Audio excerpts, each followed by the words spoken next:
കർത്താവിൻ്റെ വിലയേറിയ നാമം മഹത്വപ്പെടുമാറാകട്ടെ. നമുക്ക് വേഗത്തിൽ തിരുവചനത്തിലേക്ക് നമ്മുടെ ശ്രദ്ധയെ നമുക്ക് തിരിക്കാം.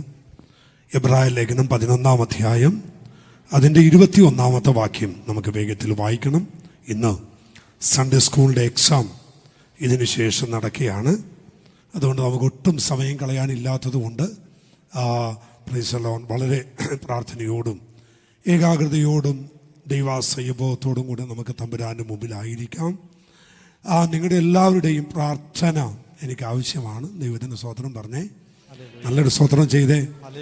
ആമേൻ. നമുക്കറിയാം, കണ്ടിന്യൂസ് ആയിട്ടുള്ള മീറ്റിങ്ങും ആമേൻ ശബ്ദമെടുക്കുന്നതും പ്രസംഗിക്കുകയും ലീഡിയൊക്കെ ചെയ്യുന്നതുകൊണ്ട് ശാരീരികമായ ക്ഷീണമൊക്കെ ഉണ്ട്. എങ്കിലും പ്രാർത്ഥന വളരെ ശക്തീകരിക്കുന്നതാണല്ലോ.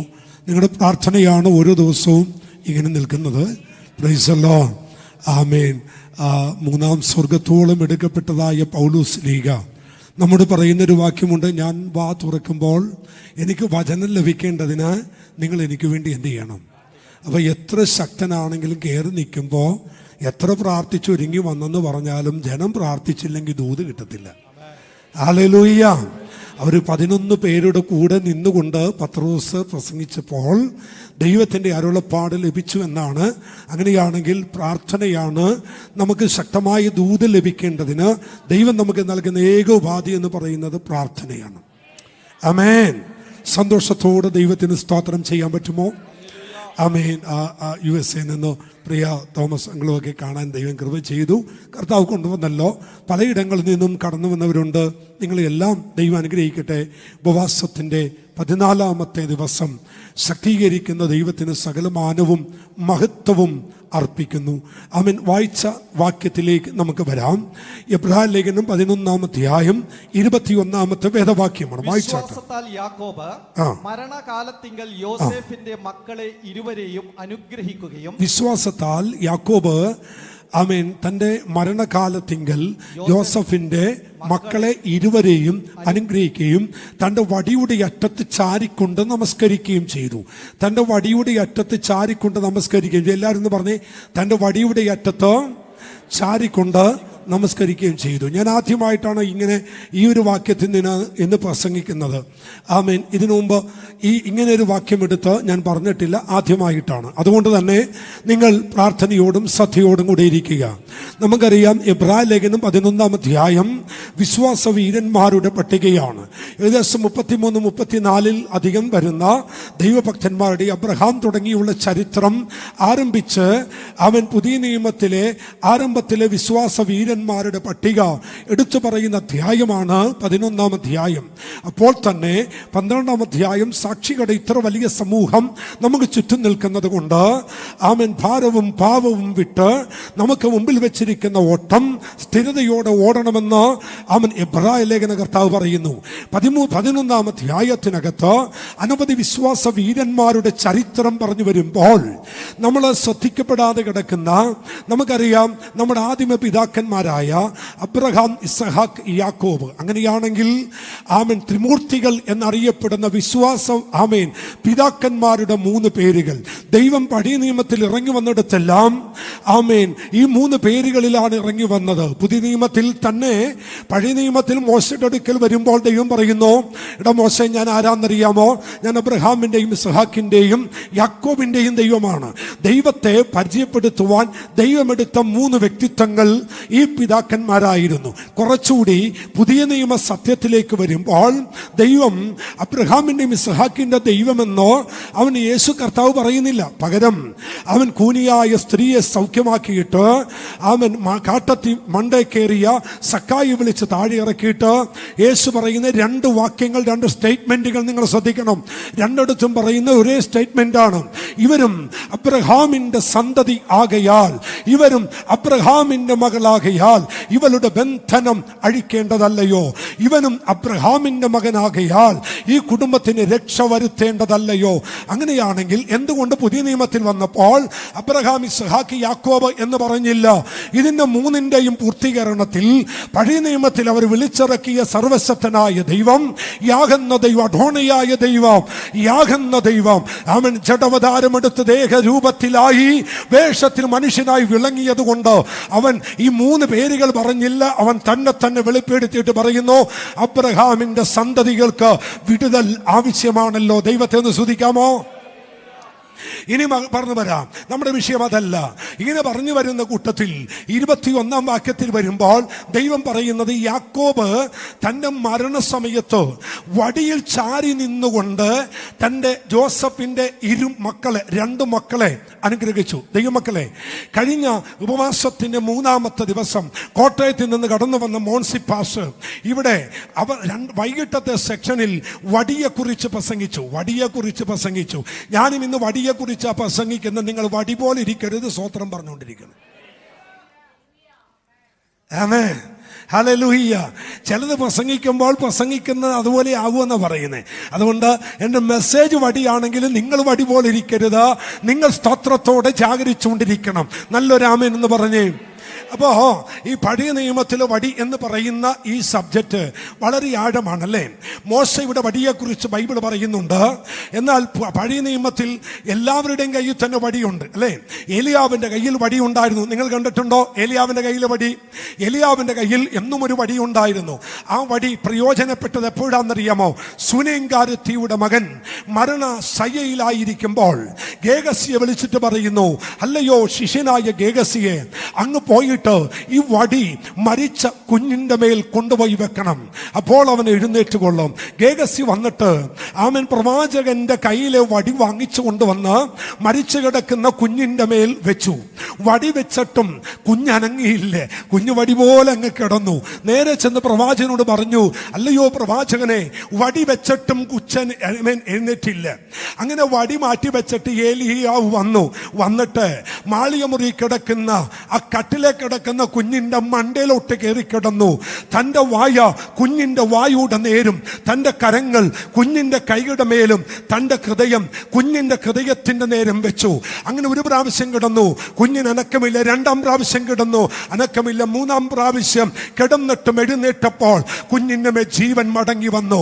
ഇതൊരു പ്രാർത്ഥനയുടെ നിധാനമാണ്. ഇന്നലകളിൽ മറുപടി ഇല്ലാന്ന് കരുതി നീ നിരാശപ്പെടേണ്ട കേട്ടോ. ഈ 14-ാമത്തെ ദിവസം മറുപടിയുടെ കരമായി വെളിപ്പെട്ടു വരുന്ന ഒരു അദൃശ്യ സാന്നിധ്യം ഇന്ന് ഇതിന് നടുവിൽ ഉണ്ടെന്ന് വിശ്വസിക്കുന്ന എത്ര ദൈവ കുഞ്ഞുങ്ങളുണ്ട്? അവർ കരം തട്ട് ദൈവത്തെ ഒന്ന് സ്തുതിച്ചേ. ആരും ഭാരപ്പെടണ്ട. മരിച്ചു മൺമറഞ്ഞ ദൈവത്തോടല്ലോ പ്രാർത്ഥിക്കുന്നത്. ഇന്നും ജീവിക്കുന്ന ഒരു ദൈവമുണ്ട്. നിനക്ക് വേണ്ടി ജീവനോടെ ഇരിക്കുന്ന ഒരു ദൈവമുണ്ട്. പ്രാർത്ഥന കേൾക്കുന്ന, പ്രാർത്ഥിക്കാൻ പറഞ്ഞ ഒരു ദൈവമുണ്ട്. സഹോദരങ്ങളെ, അടുത്തിരിക്കുന്ന വ്യക്തിയുടെ തോളത്ത് തട്ടിയിട്ട് ഒന്ന് ആത്മാവി പ്രവചിച്ചോണ്ട് പറ, നിന്റെ ഒരു പ്രാർത്ഥന പോലും അസാധ്യമായി പോകത്തില്ല, അസാധ വോട്ടുപോലെ പോകത്തില്ല, മറുപടിയുമായി വരുന്നുണ്ട്. ഈ പകൽ ഞാൻ ആത്മാവി പ്രവചിച്ചു പറയുന്നു, കഴിഞ്ഞ ദിവസങ്ങളിൽ പ്രാർത്ഥിച്ച മറുപടി ഒരു ദൂതൻ ഇറങ്ങിയിട്ടുണ്ട്. മറുപടി തരുന്ന ഒരു ദൂതൻ, വിടുതൽ തരുന്ന ഒരു ദൂതൻ, പ്രാർത്ഥിച്ച വിഷയങ്ങൾക്ക് മറുപടി തരാൻ ഇന്ന് പകൽ ഡെലിവറൻസ് ചർച്ചിനകത്ത് ഒരു ദൂത സാന്നിധ്യം ഇറങ്ങിയിട്ടുണ്ട്. വിശ്വസിക്കുന്നവർ ദൈവത്തെ സ്തുതിച്ചേ. ആമൻ. സക്കറിയാവ് ആലയത്തിൽ ധൂപം കാട്ടാൻ കയറിയപ്പോൾ ധൂപം കാട്ടുന്നതിന് വലത്തുഭാഗത്തോ ദൈവത്തിന്റെ മാലാഖമാർ ഇറങ്ങി, സക്കറിയാവേ, നിന്റെ പ്രാർത്ഥനയ്ക്ക് മറുപടിയായി ഞാനിതാ ഇറങ്ങി വന്നിരിക്കുന്നു. ആമൻ. മത്തലക്കാരി മറിയവിടെ അടുത്തോ കല്ലറയുടെ വാതിക്കലോ ഇറങ്ങി വന്ന ദൂതനെ പോലെ ഇന്ന് പകൽ ആത്മാവിനോട് പറയുന്നു, ചില കുടുംബങ്ങളുടെ വിടുതലിന് വേണ്ടി, ചില വ്യക്തികളുടെ വിടുതലിന് വേണ്ടി ഈ 14-ാമത്തെ ദിവസം ദൈവദൂതൻപോൾ ഇതിനകത്ത് ഇറങ്ങി വന്നിട്ടുണ്ട്. അത് അനുഭവിക്കുന്ന ദൈവമക്കൾ കരമടിച്ചൊന്ന് സ്തുതിച്ചേ. ഓ റിബാന സന്ധരാധലാന. ആത്മാവിൽ ആരാധിക്കേണ്ടവർ ആരാധിച്ചു. ഇത് സഭായോഗമായിട്ട് കാണല്ലേ. ഉപവാസ പ്രാർത്ഥനയുടെ 14-ാമത്തെ പകലാണ്. ഒരു ജീവന്റെ ശക്തി വ്യാപരിക്കുന്നു, ഒരു കൃപയുടെ ശക്തി വ്യാപരിക്കുന്നു. ഇന്നലകളിൽ നീ പ്രാർത്ഥിച്ചോ മറന്നുപോയ വിഷയ നീ മറന്നുപോയെങ്കിലോ പ്രാർത്ഥന കേട്ട ദൈവം മറന്നിട്ടില്ലെന്നേ. അത് വിശ്വസിക്കുന്ന പ്രാർത്ഥിക്കുന്നവർ ദൈവത്തോടൊന്ന് പ്രതികരിച്ച് എന്നിട്ട് പറ, ഞാൻ മറന്നുപോയി, ആ വിഷയം ഞാൻ വിട്ടുപോയി, പക്ഷെ എന്റെ ദൈവം ആ വിഷയം വിട്ടിട്ടില്ല, എന്റെ ദൈവം ആ വിഷയം മറന്നിട്ടില്ല. ആരോടാന്ന് എനിക്കറിയത്തില്ല. ഞാൻ വ്യക്തികളെ കാണിക്കുന്നെങ്കിൽ വ്യക്തികളെ നേരെ വിരൽ ചൂണ്ടിക്കൊണ്ട് ഞാൻ പറയാം. ആളുകളെ വ്യക്തമായിട്ട് എനിക്ക് കാണിക്കാത്തത് കൊണ്ടും ആ ദൂത് കോമൺ ആയിട്ട് പറയുന്നത് കൊണ്ട് എന്നോടല്ല എന്ന് നിങ്ങൾ ചിന്തിക്കണ്ട. ഏറ്റെടുത്താൽ നിന്റെ ജീവിതത്തിൽ വിടുതലാണ്. നിങ്ങൾ പണ്ട് പ്രാർത്ഥിച്ച ചില വിഷയങ്ങൾ മറന്നുപോയില്ല കുഞ്ഞെ, അത് മറന്നത് നീയാണെങ്കിലും മറവില്ലാത്ത ദൈവം ആ വിഷയം മറന്നിട്ടില്ല. ഒരിക്കൽ നീ പ്രാർത്ഥിച്ചില്ലേ, കുടുംബമായി പ്രാർത്ഥിച്ചില്ലേ, കുലമായി പ്രാർത്ഥിച്ചില്ലേ, സഭയായി പ്രാർത്ഥിച്ചില്ലേ? ആത്മാവെന്നോട് പറയുന്നു, 2023 അവസാന നിമിഷത്തിലേക്ക് ദൈവസഭ വന്നു നിൽക്കുമ്പോൾ പരിശുദ്ധന പറയുന്നു, ഞാൻ മറക്കുന്നവനല്ല, എനിക്ക് മറവിയില്ല. പ്രതികരിക്കുന്നെങ്കിൽ എഴുന്നേറ്റൊന്ന് സ്തോത്രം ചെയ്യാമോ? കാലമടിച്ചൊന്ന് സ്തോത്രം ചെയ്യാമോ? ഞാൻ മറന്നാലും എന്റെ ദൈവം മറക്കത്തില്ല.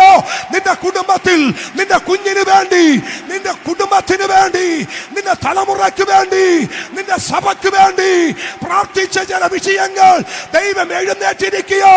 14ാമത്തെ ദിവസം എന്റെ ദൈവം എഴുന്നേറ്റിരിക്കുന്നു. പിടിക്കേണ്ടവർ പിടിച്ചോ. ചില യാത്രയ്ക്ക് വേണ്ടി പ്രാർത്ഥിച്ചത്, ചില യാത്രയ്ക്ക് വേണ്ടി പ്രാർത്ഥിച്ചത്, അവരുടെ ഭാവിക്ക് വേണ്ടി പ്രാർത്ഥിച്ചത്, അവരുടെ ഭവനത്തിന്റെ പണിക്ക് വേണ്ടി പ്രാർത്ഥിച്ചത്, ഒന്നും ദൈവം മറന്നിട്ടില്ല. ഇന്ന് പകൽ മറുപടി തരുന്നൊരു ദൈവം.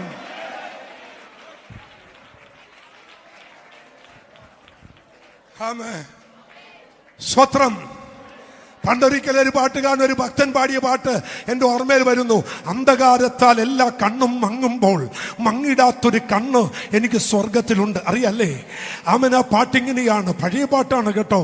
അന്ധകാരത്താൽ എല്ലാം കണ്ണും മങ്ങുമ്പോൾ, അന്ധകാരത്താൽ എല്ലാ കണ്ണും മങ്ങുമ്പോൾ മങ്ങിടാത്ത കണ്ണെനിക്കൊന്നുണ്ട് സ്വർഗത്തിൽ, മങ്ങിടാത്ത കണ്ണെനിക്കൊന്നുണ്ട് സ്വർഗത്തിൽ. എന്ന് പറഞ്ഞേ, അന്ധകാരത്ത ഓ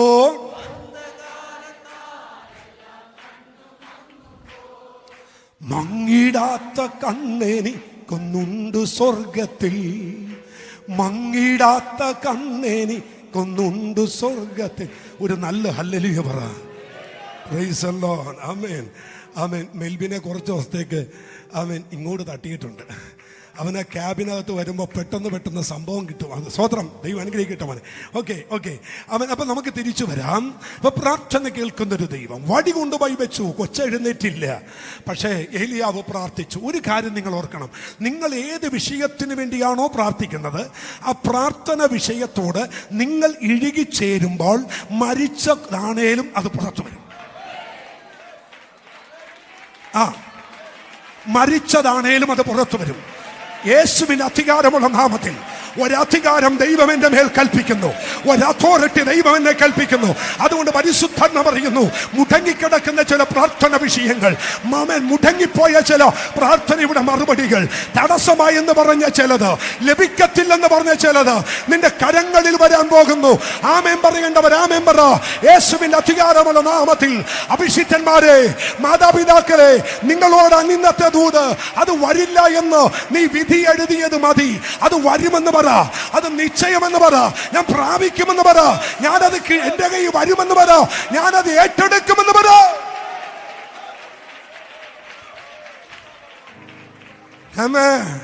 എന്ന ദൈവത്തിന്റെ ആത്മാവ് ഒരു കോർട്ട് കാണിക്കുന്നു, ഒരു കോടതി കാണിക്കുന്നു.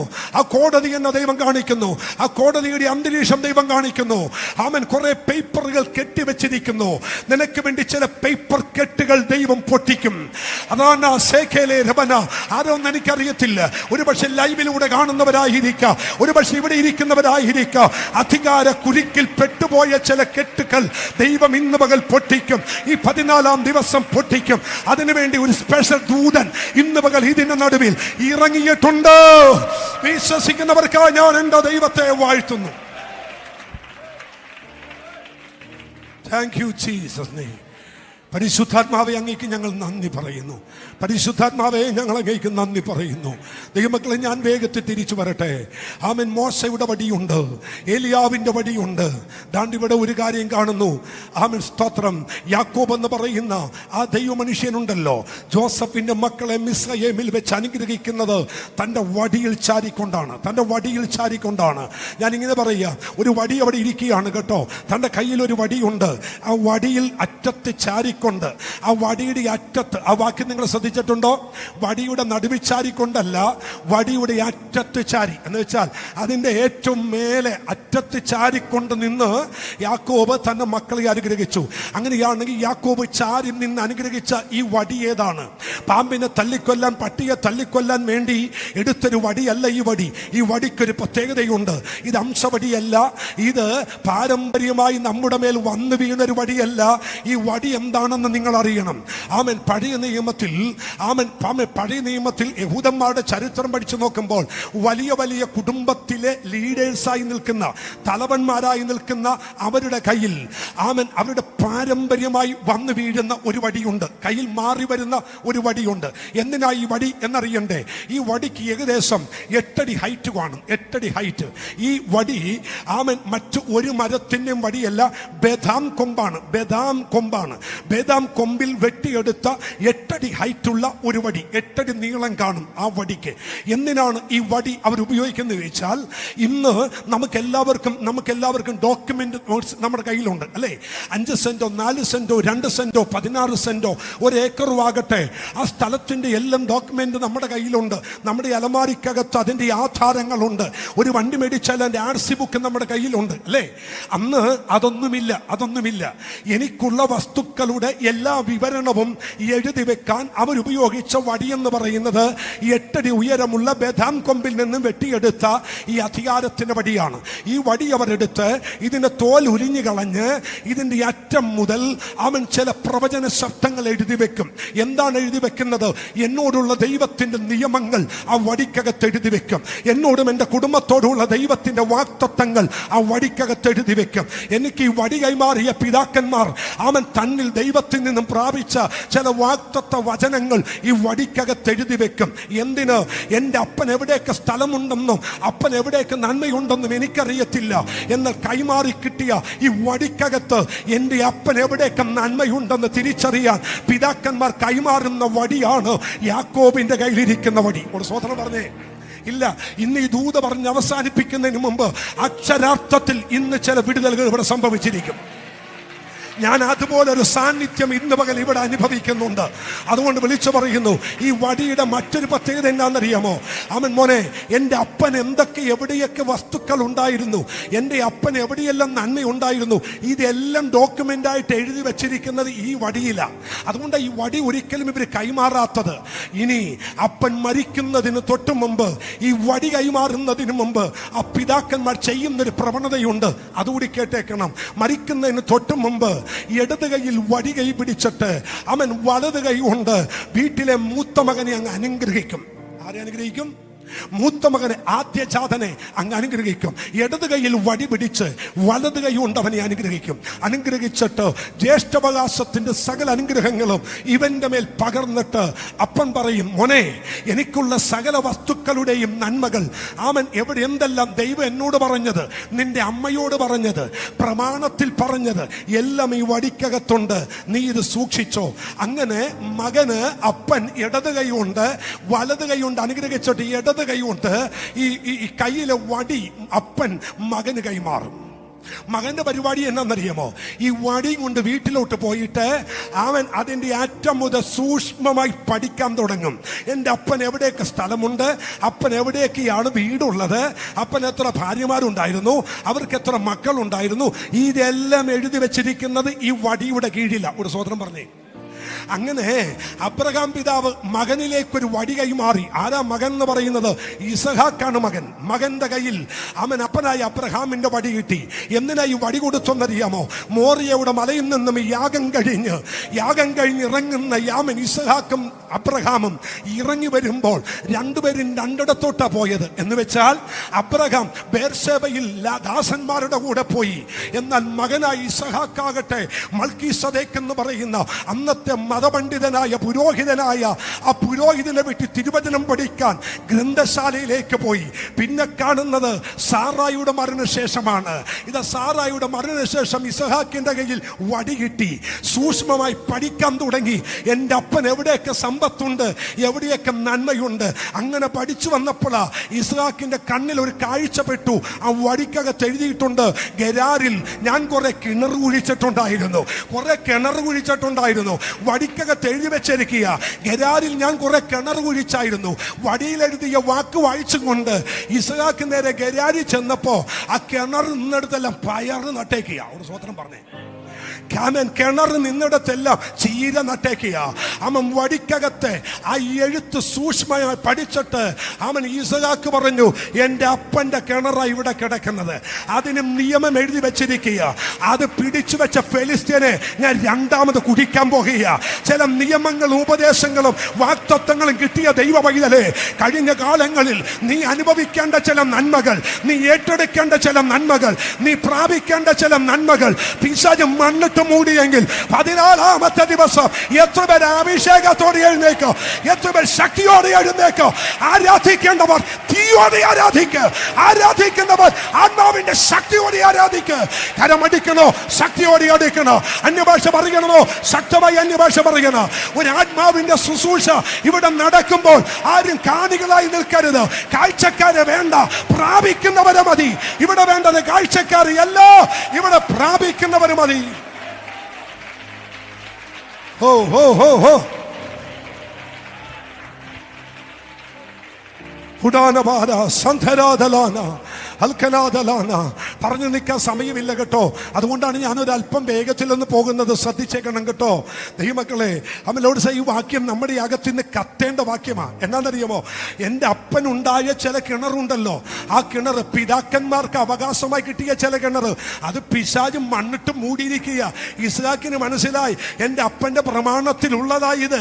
അത് അവൻ മൂടിയെങ്കിൽ ഇതൻ വരുന്നുണ്ടോ ഒരു ഇസഹാക്ക് രണ്ടാമത് തരിക.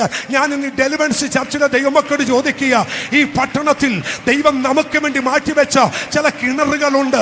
അത് എന്നോടൊപ്പം കുത്താൻ, അത് ഇന്ന് എന്നോടൊപ്പം തിരയാൻ അധികാരമുള്ള അഭിഷേകമുള്ള എത്ര പേര് ഇന്ന് പകൽ ഇതിനകത്തുണ്ട്. അങ്ങനെ ഉള്ളവരെന്ന് ആരാധിച്ചേ. ഞങ്ങൾ റെഡിയാന്ന് പറയുന്നവർ ഒന്ന് ദൈവത്തെ ആരാധിച്ചേ. പാസ്റ്റേ ഞങ്ങൾ ഉണ്ട്, പറ അങ്ങനെ ഉള്ളവരെ എഴുന്നേറ്റിനെ ആരാധിക്ക്. ദൈവദാസനെ ഞങ്ങൾ ഉണ്ടെന്നേ, അങ്ങയോടൊപ്പം ആ കുഴി കുത്താനായിട്ട് പിശാച് മണ്ണിട്ട് മൂടിയ ചില വാക്തത്വ നന്മകൾ, ശത്രു ആമേൻ അടച്ചു കളഞ്ഞ ചില അവകാശങ്ങൾ, ഓ റീപന്ന സേക്കലരെ ആമേ റന്ന സേക്കലെ, പരിശുദ്ധാത്മാവേ ഉപവസിക്കുന്ന സകല കുഞ്ഞുങ്ങളുടെ മേലും ഇപ്പോൾ പരിശുദ്ധാത്മാവിന്റെ ഒരു പകർച്ച ഇപ്പോൾ ഉണ്ടാവട്ടെ. അവർ ഈ 14 ദിവസം പട്ടിണിയിരിക്കുകയല്ല, അങ്ങനെ നിന്ന് പ്രാപിക്കുക.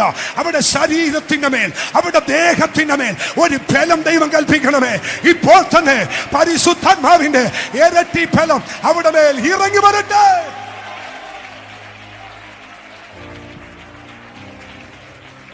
ഇന്ന് കുത്തും ഈ 14-ാമത്തെ ദിവസം നമ്മളത് കുഴിക്കാൻ പോകുക കേട്ടോ. നമ്മളത് കുഴിക്കാണ് പ്രമാണം ദൈവം എഴുതി വെച്ചിരിക്കുക.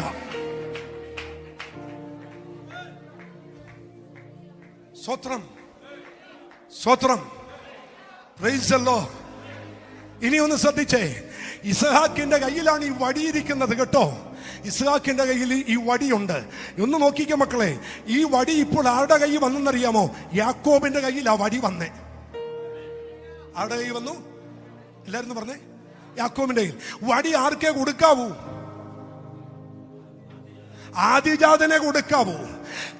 അത് ആദ്യജാതനെ വലത് കൈ കൊണ്ട് അനുഗ്രഹിച്ച് ഇടത് കൈ കൊണ്ടാ വടി കൈമാറേണ്ടത്. പക്ഷെ ഇപ്പൊ വടിയിരിക്കുന്ന ആരുടെ കയ്യിലാന്നറിയോ? ഇളയവന്റെ കയ്യിലാ. അങ്ങനെയാണെങ്കിൽ ഇതൊരു ഭയങ്കര സംഭവം അല്ലേ? മൂത്തവന്റെ കയ്യിൽ വടി വരേണ്ടിടത്ത് ഇപ്പൊ വടിയിരിക്കുന്നത് ഇളയവന്റെ കയ്യിലാ. അതിന്റെ പിന്നിൽ ഒരു ചരിത്രമുണ്ട്. ഇവിടെ അമ്മയെ ഒന്ന് വിളിച്ചു ചോദിക്കാം, അമ്മ എങ്ങനെയാ ഇത് സംഭവിച്ചേ? അമ്മ ഒരിക്കലേ പൂർണ്ണ ഗർഭിണിയായിരിക്കുന്ന സമയത്ത് അകത്തളത്തിൽ ഭയങ്കര പ്രശ്നവുമായിട്ട് തമ്പുരാന്റെ അടുക്കെ ചെന്നിട്ട് പറഞ്ഞു, റെബേക്ക, ദൈവമേ, അകത്ത് ഭയങ്കര പ്രശ്നം നടക്കുക, അകത്തൊരു സ്വസ്ഥതയില്ല, എന്താ സംഭവിക്കുന്ന അറിയത്തില്ല. അഗ്നിജ്വാലക്കത്ത് കണ്ണുള്ള സ്വർഗത്തിലെ ദൈവം ലോകത്തിൽ വെച്ച് ഭൂമിയിൽ വെച്ച് ആദ്യമായിട്ട് ഇരട്ടകളെ പ്രസവിക്കുന്ന സ്കാൻ കണ്ണുകൊണ്ട് അവൻ സ്കാൻ ചെയ്തിട്ട് പറഞ്ഞു, പേടിക്കേണ്ട റെബേക്കേ, ഇത് ഒരുവനല്ല, ഇത് രണ്ടാ. ഒരല്ലേ പറ. ഇവിടത്തെ MRI ഇവിടത്തെ സ്കാൻ കോഡുമൊക്കെ കണ്ടുപിടിക്കുന്നതിന് മുമ്പേ ഒരു സ്കാനിങ് ഉണ്ടായിരുന്നേ. അത് അഗ്നിജ്വാലക്കത്ത് കണ്ണാണ്. ആ കണ്ണ് വെച്ച് സ്കാൻ ചെയ്തിട്ട് പറഞ്ഞു, നിന്റെ ഉദരത്തിനകത്ത് രണ്ടെണ്ണമുണ്ട്. ഒരു ഹല്ലേലൂയ പറയും മക്കളെ. അവൻ ഇത്ര ക്ലിയർ ആയിട്ട് പറഞ്ഞു തരുന്ന ഒരു ദൈവത്തെ അല്ല സേവിക്കുന്നേ. ഒരു കൺഫ്യൂഷൻ വേണ്ടെന്നേ. ദൈവത്തെ കരമടിച്ച് ആരാധിച്ചിട്ട് പറ, വളരെ ക്ലാരിറ്റി അല്ലേ, വളരെ ക്ലിയർ അല്ലേ?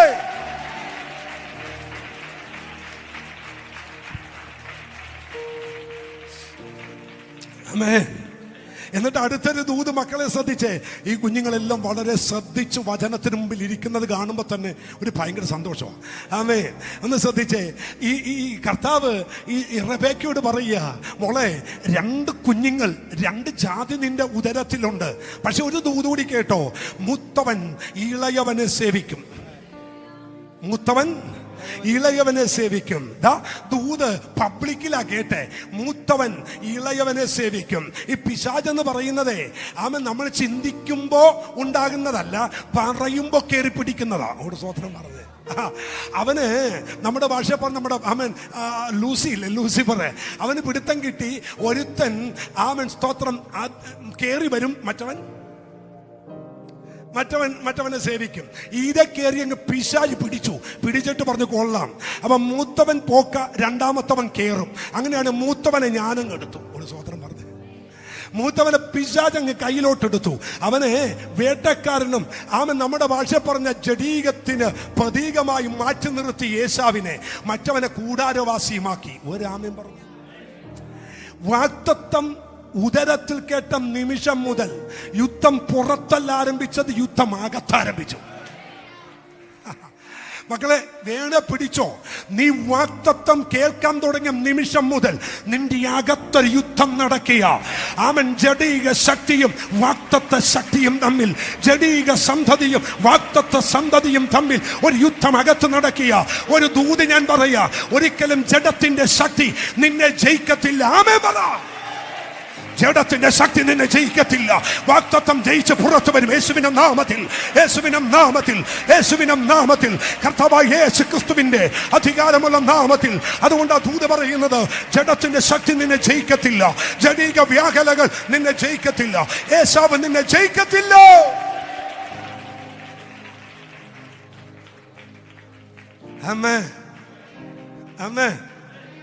ദൂത് അകത്ത് വെച്ച് കേട്ടു. ദൂത് എവിടെ വെച്ച് കേട്ടു? അകത്ത് വെച്ച് കേട്ടു. ശ്രദ്ധിക്കണേ, ക്ഷമിക്കണേ. ദൂത് അകത്ത് വെച്ച് കേട്ടു. 2 പേരും കേട്ടു. ഏശാവും കേട്ടു, യാക്കോബും കേട്ടു. കേട്ട മാത്രം യാക്കോബ് എന്താ ചെയ്തെന്നറിയാമോ? ഏശാവ് എന്താ ചെയ്തെന്നറിയാമോ? ഈ കാലെടുത്തിട്ട് അവന്റെ നെഞ്ചത്തോട്ട് വെച്ചു. ആരുടെ? പറ. യാക്കോബിന്റെ നെഞ്ചത്തോട്ട് എന്ത് വെച്ചു? പറ. കാല് വെച്ച്. അങ്ങനെ ഒരു കാര്യം ഉണ്ടെങ്കിൽ നടക്കണമല്ലോ. ഞാൻ നിന്നെ സേവിക്കും അല്ലേ? കാണിച്ചു തരാടാ. ആ ഗർഭപാത്രത്തിൽ വെച്ച് തന്നെ ഇവന്റെ മുട്ടുകാലി കയറ്റി കൊല്ലാൻ നോക്കി. എന്റെ ഭാഷയാണ്, വേദപുസ്തകത്തിൽ ഉണ്ടെന്ന് കൊണ്ട് എന്റെ നേരെ പൊങ്കാലിടാൻ പറയണം. പേടിയാ. ഇവൻ നേരെ മുട്ടുകാലി കയറ്റിയിട്ട് അവന്റെ മണ്ടയിൽ വിട്ടു. അങ്ങനെ നീ എന്നെ സേവിക്കുന്നു ഒന്ന് കാണണം. ഒരു കാര്യം സംഭവിച്ചു. മുട്ടുകാലം അവന്റെ നെഞ്ചത്തിരിക്കുക. ഇളയവൻ വാഗ്ദത്തം കിട്ടിയവൻ, അവൻ പോരാൻ നേരത്തെ മറ്റവന്റെ കുതികാല് പിടിച്ചോണ്ടാ പോന്നെ. ദൂത് മനസ്സിലായില്ലല്ലേ? വാഗ്ദത്തമുള്ളവൻ പുറത്തു വന്നപ്പോ നെഞ്ചത്ത് മുട്ടുകാല് വെച്ചവന്റെ കുതികാല് പിടിച്ചാ വന്നേ. ദൂത് മനസ്സിലായെങ്കിൽ ആമേൻ പറ. വാഗ്ദത്തം കിട്ടിയ നിന്നെ ആർക്കും തൊടാൻ കഴിയത്തില്ലെന്ന അതിന്റെ അർത്ഥം. ഉദരത്തിൽ വെച്ച് വാഗ്ദത്തം കേട്ട ദൈവ പൈതലേ, നീ ഇന്ന് പകൽ പവറോട്ട് പുറത്തു വാ. പരിശുദ്ധാത്മാവ് നിന്നോട് പറയുന്നു, നിന്റെ മേലൊരു വാഗ്ദത്തം വീണോ, നിന്റെ മേലൊരു ദൂത് വീണോ, ഒരു ശത്രുവിനും നിന്നെ അടക്കാൻ കഴിയത്തില്ല. ദൈവം നിന്നെ പുറത്തു കൊണ്ടുവന്നിരിക്കും.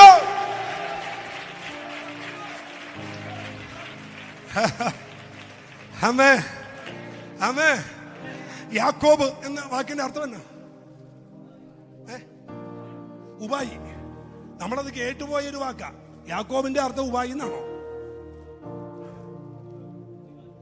അതാണ് നമ്മൾ ഈ ഉപായി എന്നൊക്കെ അങ്ങ് പറഞ്ഞായതാ.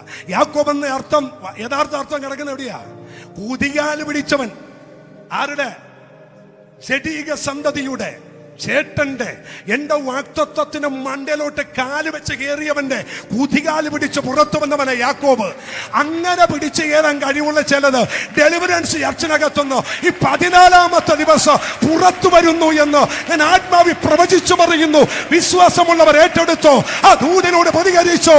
ഇല്ല, ഇല്ല, ഒരിക്കലും ഇനി നിന്റെ തലമുറക്കോ നിന്നെയോ പിശാചിന് ഒതുക്കാൻ കഴിയത്തു.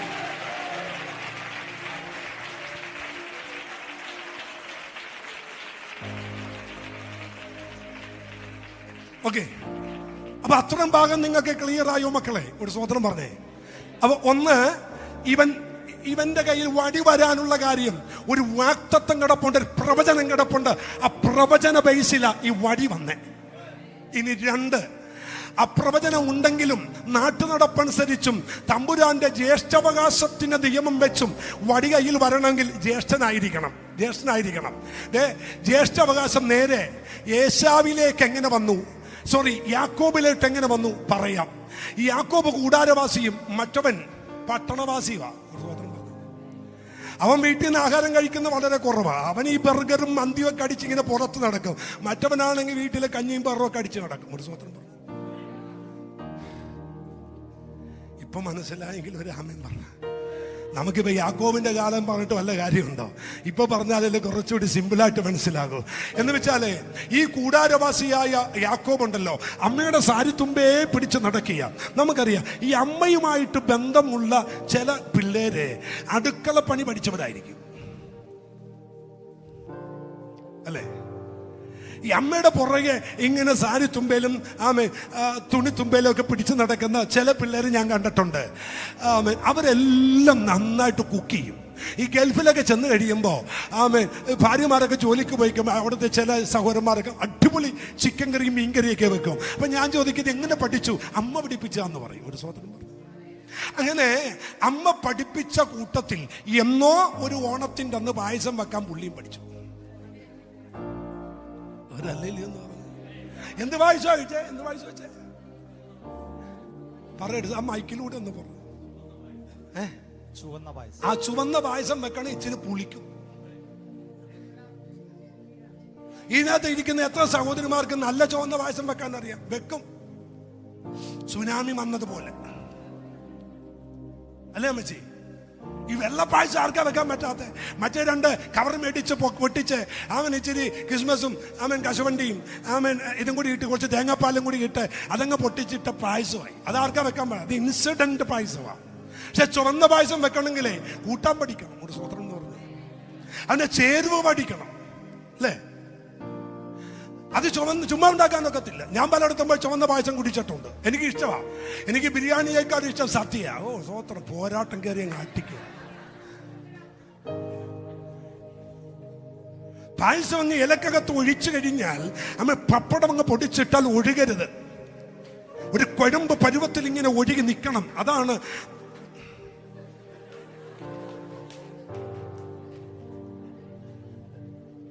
സ്വതന്ത്രം.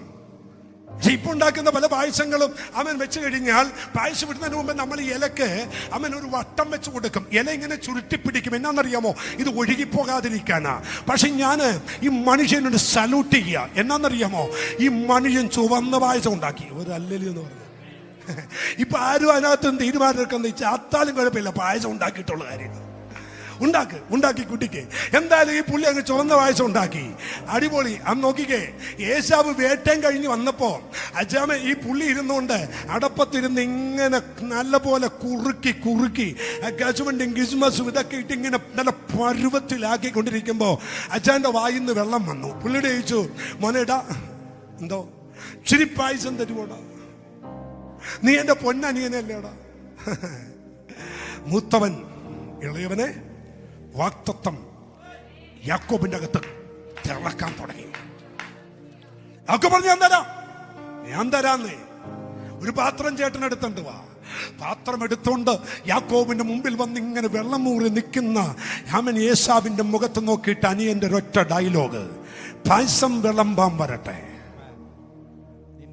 ഒരു ഡീലുണ്ട്. എന്നാ ഡീല്? നിന്റെ ജ്യേഷ്ഠാവകാശം എനിക്ക് തരണം, പകരം ഞാൻ പായസം തരാം. എന്തിനാണ് എനിക്ക് ജ്യേഷ്ഠാവകാശം? ഞാൻ മരിക്കേണ്ടി വരുമല്ലോ എന്ന് പറഞ്ഞ് എടുത്തോടാന്ന് പറഞ്ഞ് അങ്ങോട്ട് കൊടുത്തു. ഷട്ടൂരി കൊടുത്തതുപോലെ കൊടുത്തില്ല, പോക്കറ്റിൽ നിന്നും എടുത്തു കൊടുത്തില്ല. ചുമ്മാ വാക്കിനാൽ ഒരു ഡീല് നീ അങ്ങ് എടുത്തോ. പത്തനംതിട്ടയെ ശുശ്രൂഷിക്കുമ്പോൾ, ഈ വചനം പ്രസംഗിക്കുമ്പോൾ, ജോബി പാസ്റ്ററിന്റെ അടുത്തുള്ളൊരു ഒരു 8 വയസ്സുള്ളൊരു പയ്യൻ പ്രസംഗം കഴിഞ്ഞ് ഇറങ്ങിയപ്പോൾ ജോബി പാസ്റ്റർ അടുത്ത് വന്നിട്ട് പറഞ്ഞു, എനിക്ക് പാസ്റ്ററിനോട് സംശയം ചോദിക്കാനുണ്ട്. ഞാൻ മാമോനെ എന്ന് പറഞ്ഞു. അവന്റെ സംശയം കേൾക്കണോ? പാസ്റ്റർ, ഈ ജ്യേഷ്ഠാവകാശം എങ്ങനെയാണ് യാക്കോബിന്റെ മേൽ വന്നത്? എന്തെങ്കിലും മാധ്യമങ്ങൾ വഴിയാണോ കൊടുത്തത്? എന്തെങ്കിലും എഴുതിയാണോ കൊടുത്തത്? എങ്ങനെയാ അത് കൈമാറിയത്? ഞാൻ പറഞ്ഞു, മോനെ നല്ല ചോദ്യമാണ്, ആരും ചോദിച്ചിട്ടില്ല, നീ ചോദിച്ചതിനായി നന്ദി. മോനെ, ഈ ജ്യേഷ്ഠാവകാശം പിതാക്കന്മാരായും ദൈവീകദത്തമായും എന്നിൽ നിങ്ങളിലും വന്നു വീഴുന്നതാ. അത് എനിക്ക് കളയാനും നിലനിർത്താനും കഴിയും. അതിന് ദൈവം വെച്ചിരിക്കുന്ന ഒറ്റ മാധ്യമം എന്ന് പറയുന്നത് വായിലെ നാക്കാണ്. ഈ വാക്ക് കൊണ്ട് എനിക്ക് വേണമെങ്കിൽ തിരസ്കരിക്കാം, അതിനെ നിലനിർത്താം, വീണ്ടും അതിനെ പുതുക്കാം. അവൻ പറഞ്ഞു, എന്തിന് ആർക്ക് വേണം ഈ ജ്യേഷ്ഠാവകാശം എന്ന് വാഗുകൊണ്ട് പറയുകയും ഈ അധികാരത്തിന്റെ കൈമാറ്റം യാക്കോബിന്റെ മേൽ വന്നു വീണു. ദൂത് മനസ്സിലായോ? യേശുവിനെ രക്ഷകനെന്ന് കർത്താവെന്ന് വാഗുണ്ടേറ്റു പറഞ്ഞപ്പോൾ ജീവന്റെ പുസ്തകത്തിൽ പേരെഴുതിയെങ്കിൽ, ഒരു ജ്യേഷ്ഠാവകാശം ലഭിച്ചെങ്കിൽ, ഇന്ന് ആരാധിക്കുന്ന ദൈവവൈതലേ, നിന്റെ വായിൽ നിന്ന് വരുന്ന സ്വീകരണത്തിന്റെ വാക്കുകളിൽ നീ പോലും അറിയാതെ ചരിത്രം മാറുന്നത് പോലെ നീ മാറുമെന്ന് വിശ്വസിക്കുന്ന എത്ര പേരുണ്ട്? അവരൊന്ന് ദൈവത്തെ ആരാധിച്ചേ.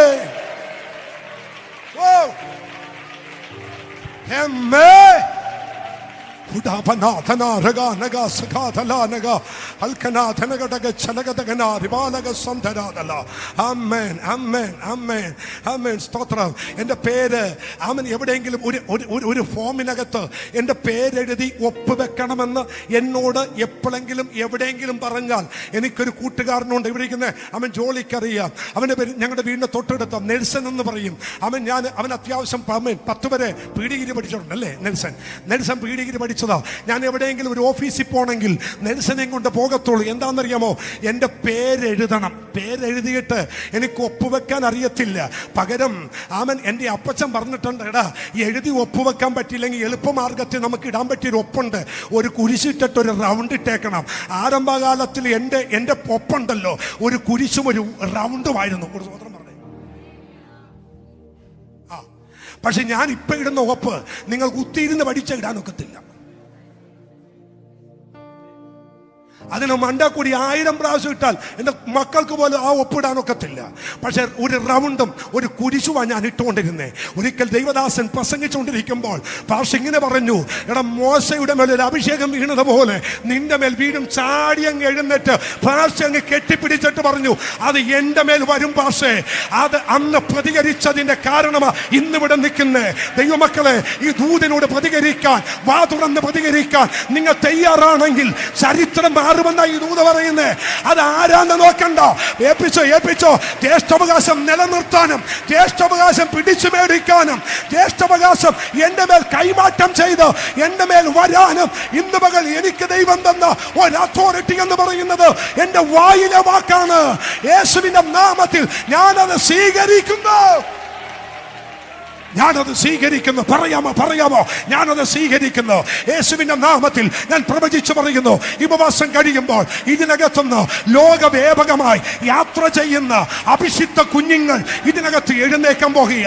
ശക്തന്മാരായ പ്രവാചകന്മാർ, ശക്തന്മാരായ പ്രവാചകിമാർ, അവൻ ഒരു തലമുറ യേശുവിന്റെ നാമത്തിൽ ഇതിനകത്തുനിന്ന് പുറത്തു വരും. നമ്മുടെ കുഞ്ഞുങ്ങൾ ഇനി മയക്കമരുന്നിനുള്ളതല്ല. നമ്മുടെ കുഞ്ഞുങ്ങൾ ഇനി MDMA ഉള്ളതല്ല. നമ്മുടെ കുഞ്ഞുങ്ങൾ ലോകമോഹങ്ങൾക്കുള്ളതല്ല. നമ്മുടെ കുഞ്ഞുങ്ങൾ 10,000ങ്ങളുടെ നടുവിൽ ഒരു പോങ്കയെ പോലെ, ഒരു ബെന്നിഹിനെ പോലെ, ഒരു റോജറോഷ്മയെ പോലെ, ഒരു സ്മിത്തിനെ പോലെ ആമൻ ദൈവത്താൽ ഉപയോഗിക്കപ്പെടുന്ന ഒരു തലമുറ ഇതിനകത്തുനിന്ന് വെളിയിൽ വരും.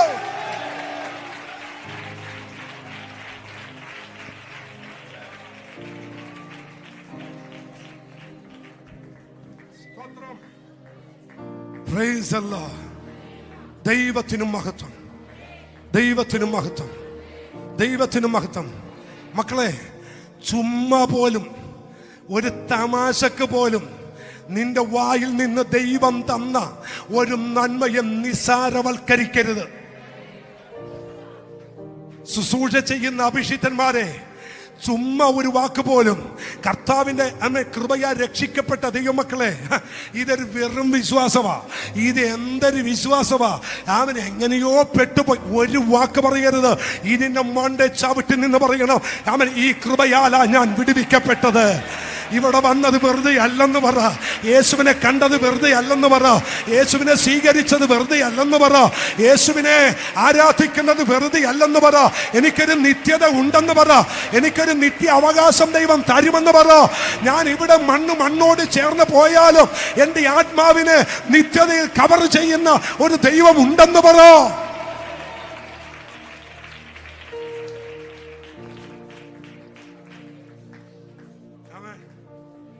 തമ്പുരാൻ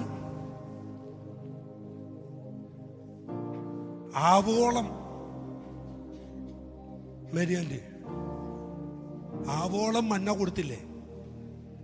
ഞാനൊന്ന് കോളടിച്ചില്ലേ? പേരൊക്കെ വിളിച്ചില്ലേ? എന്താ ചെലവ്?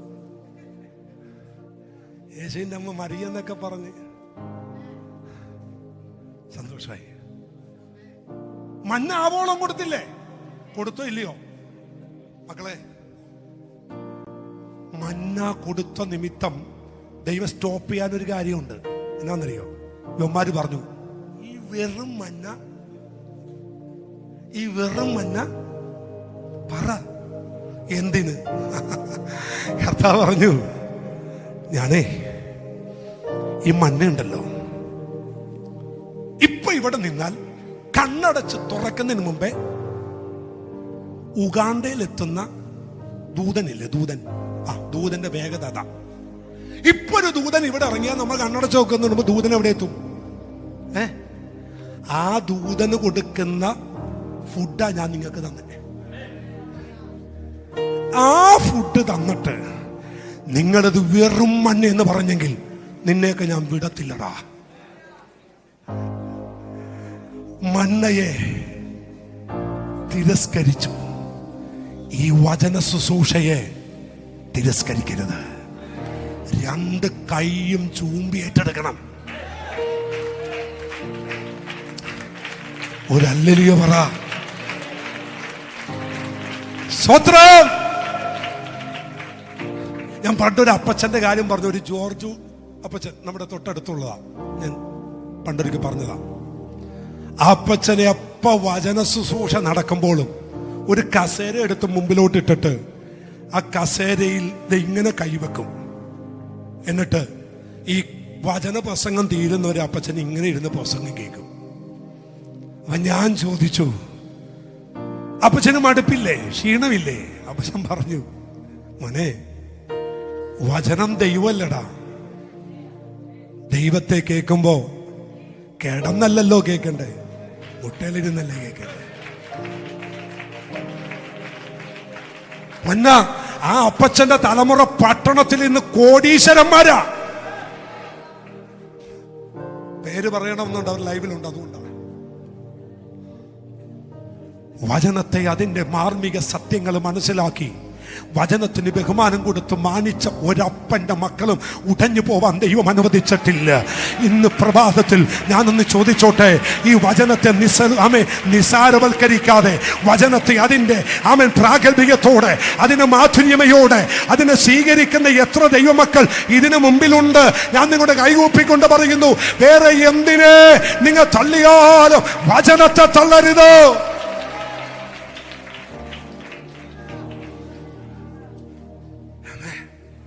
കുറച്ചുകൂടിയൊക്കെ നമ്മൾ വചനത്തിന് മുമ്പിൽ മര്യാദ കാണിക്കണം. ഞാൻ അതുകൊണ്ടാണ് ഇന്നലെ പ്രസംഗിക്കുന്ന സമയത്ത് പറഞ്ഞു, വചനം പ്രസംഗം തുടങ്ങുമ്പോൾ ഡോർ ക്ലോസ് ചെയ്തേക്കണമെന്ന് പറഞ്ഞു അല്ലേ? ഞാൻ പറഞ്ഞില്ലേ, ഡോർ ക്ലോസ് ചെയ്തേക്കണം. വചനം പ്രസംഗം നടക്കുമ്പോൾ ഒരാൾ പോലും എഴുന്നേറ്റ് പോവരുത്. കാരണം നമ്മളത് ദൈവത്തെ അപമാനിക്കുക. എന്തെങ്കിലും ഒരു അത്യാവശ്യമായിട്ട് ഇവിടെ ഇലക്ട്രിസിറ്റിയുടെ കാര്യങ്ങളോ അല്ലെങ്കിൽ ക്യാമറയുടെ കാര്യങ്ങളോ ഒക്കെ ചെയ്യുന്നവരുണ്ട്. അവരങ്ങോട്ടും ഇങ്ങോട്ടൊക്കെ അന്ന് അറേഞ്ച് ചെയ്തോട്ടെ. ആയിരങ്ങൾ ഇത് കാണുന്നുണ്ടല്ലോ. പക്ഷെ അല്ലാതെ ഒരു കാരണവശാലും നമ്മൾ എഴുന്നേറ്റ് പോയി ആ വചനത്തെ തുച്ഛീകരിക്കുന്നത് ദൈവത്തെ തുച്ഛീകരിക്കുന്നത് പോലെയാണ്. ഞാൻ ഒരു കാര്യം കൂടി പറയാം കേട്ടോ. നിങ്ങൾ അനുഗ്രഹിക്കപ്പെടാൻ നിങ്ങൾ 21 ഇരിക്കണമെന്നില്ലെന്നേ. ക്ഷമിക്കണം, 21 ഉപവസിക്കേണ്ടെന്നല്ല, 40 ഇരിക്കേണ്ടെന്നല്ല. 21 ഇരുന്നില്ലേലും 40 ഇരുന്നില്ലേലും കുഴപ്പമില്ല. പക്ഷെ നിങ്ങൾ ദൈവത്തിന് കൊടുക്കേണ്ട റെസ്പെക്ട് ഒന്ന് കൊടുത്തൊന്ന് ജീവിച്ചു നോക്കിക്കേ. 40 ഇരുന്ന് ഉഴപ്പുന്നവനേക്കാൾ 21 ഇരുന്ന് ദൈവഭയമില്ലാത്തവനേക്കാൾ അനുഗ്രഹിക്കുന്നത് നിങ്ങളുടെ കുടുംബത്തെ ആയിരിക്കും.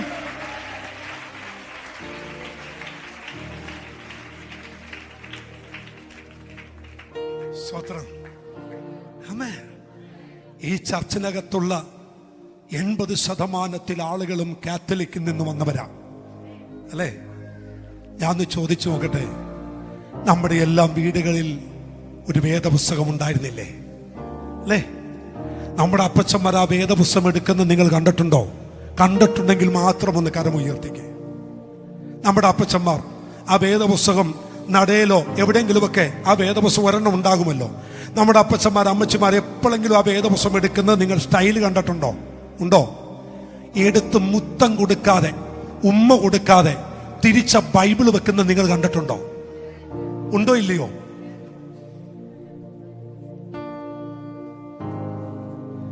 രൂപത്തിന്റെ നടയിലിരിക്കുന്ന ബൈബിള് എന്നെ കാണുന്ന കാഴ്ചയാ. ആ ബൈബിൾ എടുത്ത് അപ്പൻ എവിടെയെങ്കിലും പോകുന്നതിന് മുമ്പ് എടുത്തൊരു ഉമ്മ കൊടുത്ത് അതിൽ വെച്ച് കൈ കൊണ്ട് തൊട്ടൊന്ന് വണങ്ങി. അതുകൊണ്ട് ചെറുപ്പം മുതലേ പിതാക്കന്മാർ ചെയ്ത് കണ്ടപ്പോൾ നമുക്കൊരു ഭയമായിരുന്നു. പാപം ചെയ്യുമ്പോഴും ആ പുസ്തകത്തെ അന്നൊട്ടെ ഉള്ളിൻ്റെ ഉള്ളിൽ ആരോ പറയാതെ ഒരു ദൂത് വന്നു വീണു, ഇത് തിരുവെഴുത്താണ്, ഇത് ദൈവത്തിന്റെ അരുളപ്പാടാണ്. ഇന്ന് മീറ്റിംഗ് കഴിഞ്ഞ് വീട്ടിലോട്ട് ചെല്ലുമ്പോൾ ബൈബിൾ എടുത്ത് വലിച്ചെറിഞ്ഞിടുന്ന തലമുറകളുടെ കാലമല്ലേ ഇത്? വേദപുസ്തകം 10ഉം 16ഉം വീട്ടിലുള്ളത് കൊണ്ട് വേദപുസ്തകത്തിന് വിലയില്ലാതെ അത് എവിടെ വെക്കണമെന്ന് പോലും അറിയാതെ വീട്ടിൽ ചെന്ന ഉടനെ ഷോക്കേസിനകത്തും ചൂളിനകത്തും ടീപ്പോയിലകത്തും വലിച്ചെറിയുന്ന തലമുറയോട് പരിശുദ്ധൻ പറയുന്നു, അത് മാറണം. വചനത്തെ മാനിക്കുന്നവനെയാ ദൈവം മാനിക്കുന്നത്. വചനം ദൈവമാ. ദൈവവചനത്തെ മാനിക്കുന്നവൻ ദൈവത്തെ മാനിക്കുന്നത് പോലെയാ.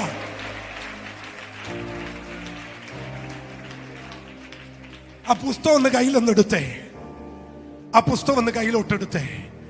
ഒന്ന് കർത്താവിന് സ്വോത്രം ചെയ്തേ. ഒന്ന് സ്വോത്രം ചെയ്തേ. പറ്റുമെങ്കിൽ ഒരു ഉമ്മ കൊടുക്കുന്നേ. ഒന്ന് ഉമ്മ കൊടുക്കേ. നിത്യതയെ കൊണ്ടുപോകുന്ന അരുളപ്പാടല്ലേ അതിനകത്ത് എഴുതിയിരിക്കുന്നേ. കൊടുമക്കളെ ധൈര്യമായിട്ട് കൊടുക്കേ. ഒരു ചുംബനം കൊടുക്കേ. അതിൻ്റെ തിരുവഴുത്ത് ജീവനല്ലേ? തേനിലും തേൻകട്ടയേക്കാൾ മാധുര്യമേറിയതല്ലേ? നിലത്ത് ഉലയിൽ ശുദ്ധി ചെയ്ത വെള്ളിയേക്കാൾ പൊന്നിനേക്കാൾ തങ്കത്തേക്കാൾ മാധുര്യമേറിയതല്ലേ ഈ തിരുവചനം? ഇതിനെ മാനിക്കണം കേട്ടോ. നമുക്ക് ഈ ഉപവാസത്തിന്റെ 14ാം ദിവസം ഒരു തീരുമാനമെടുക്കാം. വചനത്തെയും ദൈവത്തെയും ഞാൻ മാനിക്കും.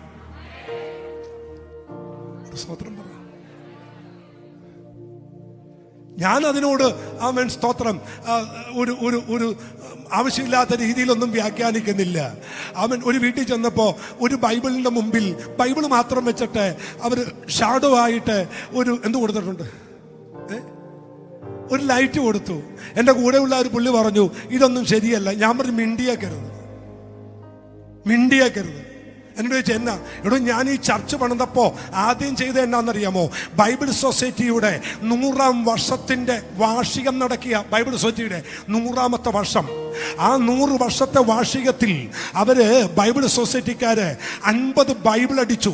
വലിയ ബൈബിൾ, ഏകദേശം ഇത്രയും വലിപ്പമുള്ള ബൈബിൾ, 50 ബൈബിള്. പട്ടക്കാർക്കും അച്ഛന്മാർക്കും മാർത്തോമ പള്ളിയിലും CSA പള്ളിയിലെ അച്ഛന്മാർക്ക് മാത്രം വലിയ വലിയ പള്ളികൾക്ക് കൊടുക്കാൻ 50 ബൈബിൾ അവർ അടിച്ചു. അത് അടിച്ചു എന്നറിഞ്ഞപ്പോൾ അതിന്റെ സംഘാടകരെ വിളിച്ചിട്ട് പറഞ്ഞു, അതിനകത്ത് ഒരു ബൈബിൾ എനിക്ക് വേണം.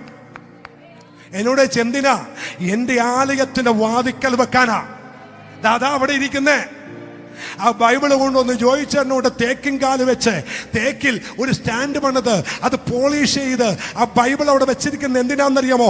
ഇതിനകത്ത് വരുന്നവൻ കാണേണ്ടത് ഉപദേശീയനെയല്ല, കാണേണ്ടത് തേനിലും തേൻകട്ടയേക്കാൾ മാധുര്യമേറിയ ദൈവത്തിന്റെ വചനമാണ്. നമ്മളെ നിലനിർത്തുന്നത് വചനമാണ്, നമ്മളെ നടത്തുന്നത് വചനമാണ്. അതുകൊണ്ട് പ്രതികരിക്കുന്നവർ ദൈവത്തെ ഒന്ന് സ്തുതിച്ചാരാധിച്ച്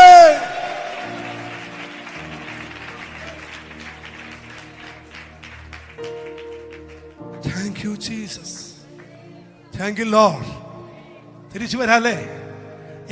എങ്ങനെയാ പോയത്? എങ്ങനെയാ ജ്യേഷ്ഠാവകാശം പോയത്? പറമക്കളെ, ചുവന്ന പായസം കൊടുത്തപ്പോ മാത്രമാണോ പോയത്? അല്ല. താൻ വാഗുണ്ട് പറഞ്ഞു, എന്തിനാണ് എനിക്ക് ജ്യേഷ്ഠാവകാശം? ദൈവമായിട്ട് പരമ്പരാഗതമായിട്ട് ദൈവത്തിന്റെ അരുളപ്പാടിനാൽ കൈമാറി കിട്ടിയതിനെ നിസാരവൽക്കരിച്ചുകൊണ്ട് വാഗുണ്ട് വിട്ടുകളഞ്ഞു. അപ്പൊ നിങ്ങൾ അതെന്താ ഭാഷ? നിങ്ങൾ വായിക്കണമെന്നില്ല, പറഞ്ഞു വിട്ടേക്കാം. സദൃശവാക്യം 18:20, സദൃശവാക്യം 18:4, സദൃശവാക്യം 18:21. ഈ 3 വാക്യങ്ങൾ ചേർത്ത് പഠിക്കണം. ചേർത്ത് പഠിക്കുമ്പോൾ വായുടെ ഫലത്താൽ മനുഷ്യന്റെ ഉദരം നിറയും. 20-ാമത്തെ വാക്യം വായുടെ ഫലത്താൽ മനുഷ്യന്റെ 4-ാമത്തെ വാക്യം ഇങ്ങനെയാണ്.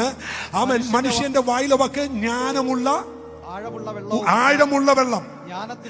മതി. മനുഷ്യന്റെ വായിലെ വാക്ക് ആഴമാണ്. 20-ാമത്തെ വാക്യം ആ വാക്ക് കൊണ്ട് ഉദരം നിറയും. 21-ാമത്തെ വാക്യം പറയുന്നത് മരണവും ജീവനും നാവിന്റെ അധികാരത്തിൽ ഇരിക്കുന്നു. ഒരു അല്ലലിയോ എന്ന് പറയാൻ പറ്റുമോ? മരണം ഇരിക്കുന്നവടിയാ നാവിലാന്നേ, ജീവൻ ഇരിക്കുന്നവടിയാ നാവിലാന്നേ. ഒരു അല്ലലിയോ എന്ന് ഉറക്കെ പറഞ്ഞേ. ഡെത്ത് ആൻഡ് ലൈഫ്, അങ്ങനെയല്ലേ? Death and life. മരണം ഇരിക്കുന്നതിന്റെ നാവില, ജീവൻ ഇരിക്കുന്നതിന്റെ നാവില. എത്ര പേര് ഇന്ന് അഭിഷേകത്തോടെ പറയും, എന്റെ നാവ് കൊണ്ട് ഞാൻ മരണം പറയത്തില്ല, എന്റെ നാവ് കൊണ്ട് ഞാൻ ജീവൻ മാത്രമേ പറയത്തുള്ളൂ. പറയാൻ കഴിയുന്നവർ ദൈവത്തെ ഒന്ന് സ്തുതിച്ചേ. ചില രോഗശക്തികൾ അഴിയട്ടെ. ഞാൻ മരിക്കുമെന്നും ഞാൻ ഇനി ഉണ്ടാവത്തില്ലെന്നോ, എന്റെ തലമുറ എനിക്ക് അനുഗ്രഹമാവത്തില്ലെന്നോ, ഞാൻ കിടന്നു പോകുമെന്നോ, ഞാൻ ഇതൊന്നും അനുഭവിക്കത്തില്ലെന്നോ പിശാച് പറഞ്ഞത് കേട്ട് ആവർത്തിച്ച് പറയുന്ന ചിലതിനെ നോക്കി പരിശുദ്ധൻ പറയുന്നു, നിന്റെ വാ കൊണ്ട് അവിശ്വാസത്തിന്റെ വാക്കുകൾ പറയരുത്. എത്ര മാതാപിതാക്കൾ പറയും, എന്റെ മക്കളുടെ നന്മ ഞാൻ കാണുമെന്ന് പറയാൻ കഴിയുന്ന എത്ര പേരുണ്ട്? അവർ മാത്രമൊന്ന് കരമുയർത്തി ദൈവത്തെ സ്തുതിച്ചേ. എന്റെ മക്കൾ എനിക്ക് അനുഗ്രഹമായിരിക്കും, എന്റെ തലമുറ എനിക്ക് അനുഗ്രഹമായിരിക്കും, എന്റെ ചർച്ച എനിക്ക് അനുഗ്രഹമായിരിക്കും, എന്റെ വിശ്വാസികൾ എനിക്ക് അനുഗ്രഹമായിരിക്കും, എന്റെ ജോലിക്കാർ എനിക്ക് അനുഗ്രഹമായിരിക്കും, എന്റെ എല്ലാ നന്മകളും എനിക്ക് അനുഗ്രഹമായിരിക്കും. കർത്താവിനെ ഒന്ന് കരമടിച്ച് ആരാധിച്ചു പറ. ചില മേഖലകൾ പൊട്ടുന്നു. പരിശുദ്ധൻ പറയുന്നു, ജ്യേഷ്ഠാവകാശം നഷ്ടമായതുപോലെ നിന്റെ അധരങ്ങൾ കൊണ്ട് ചിലതിനെ നഷ്ടമാക്കരുത്.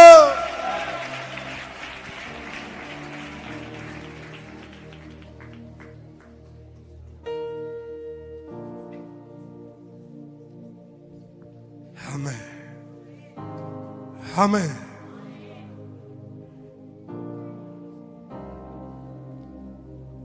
യാക്കോബിന്റെ കയ്യിൽ ഇപ്പോ വടി വന്നു. എങ്ങനെ വന്നെന്നുകൂടി പറയാം. അപ്പം പറഞ്ഞു ഏശാവിനെ വിളിച്ചിട്ട്, ഞാൻ തിന്ന് നിന്നെ അനുഗ്രഹിക്കേണ്ടതിന് നീ പോയി വേട്ടയിറച്ചി. ഒത്തിരി കേട്ടിട്ടുണ്ടല്ലോ. അമ്മ ഇത് കേട്ടു. അമ്മയുടെ അകത്ത് ദൂത് വർക്ക് ചെയ്യാൻ തുടങ്ങി. അമ്മ ഓടിച്ചെന്ന് തൊഴുത്തിൽ നിന്ന് നല്ല ഒരു മൃഗത്തെ പിടിച്ച് പാകപ്പെടുത്തി മകന്റെ കയ്യിലോട്ട് കൊടുക്കുന്നതിന് മുമ്പ്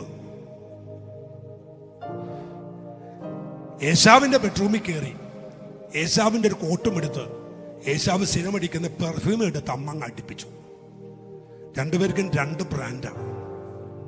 യാക്കോബിന്റെ ബ്രാൻഡ് അല്ല, ഏശാവിന്റെ ബ്രാൻഡ്. രണ്ടും 2 കമ്പനിയാണ്. അതുകൊണ്ട് തന്നെ ഉറങ്ങിക്കിടക്കുമ്പോഴും യാക്കോബും ഏശാവും മുറിക്കകത്തൂടി പോയാൽ ആരാ പോയതെന്ന് അറിയാൻ പറ്റും. ഒരു സ്വോത്രം പറഞ്ഞു, ഒരല്ലല്ലോ എന്ന് പറഞ്ഞു. നമ്മുടെ ഇടയിലും ചിലതുണ്ട്, പോയാൽ അറിയും. അത്തരം കൊണ്ട് ഞാൻ നിർത്തുകയും സ്വോത്രം പറഞ്ഞു. ആലയത്തിനകത്തും ചിലതൊക്കെ കയറി വരുമ്പോ അറിയും. ഒരു സ്വോത്രം എന്ന് പറഞ്ഞു.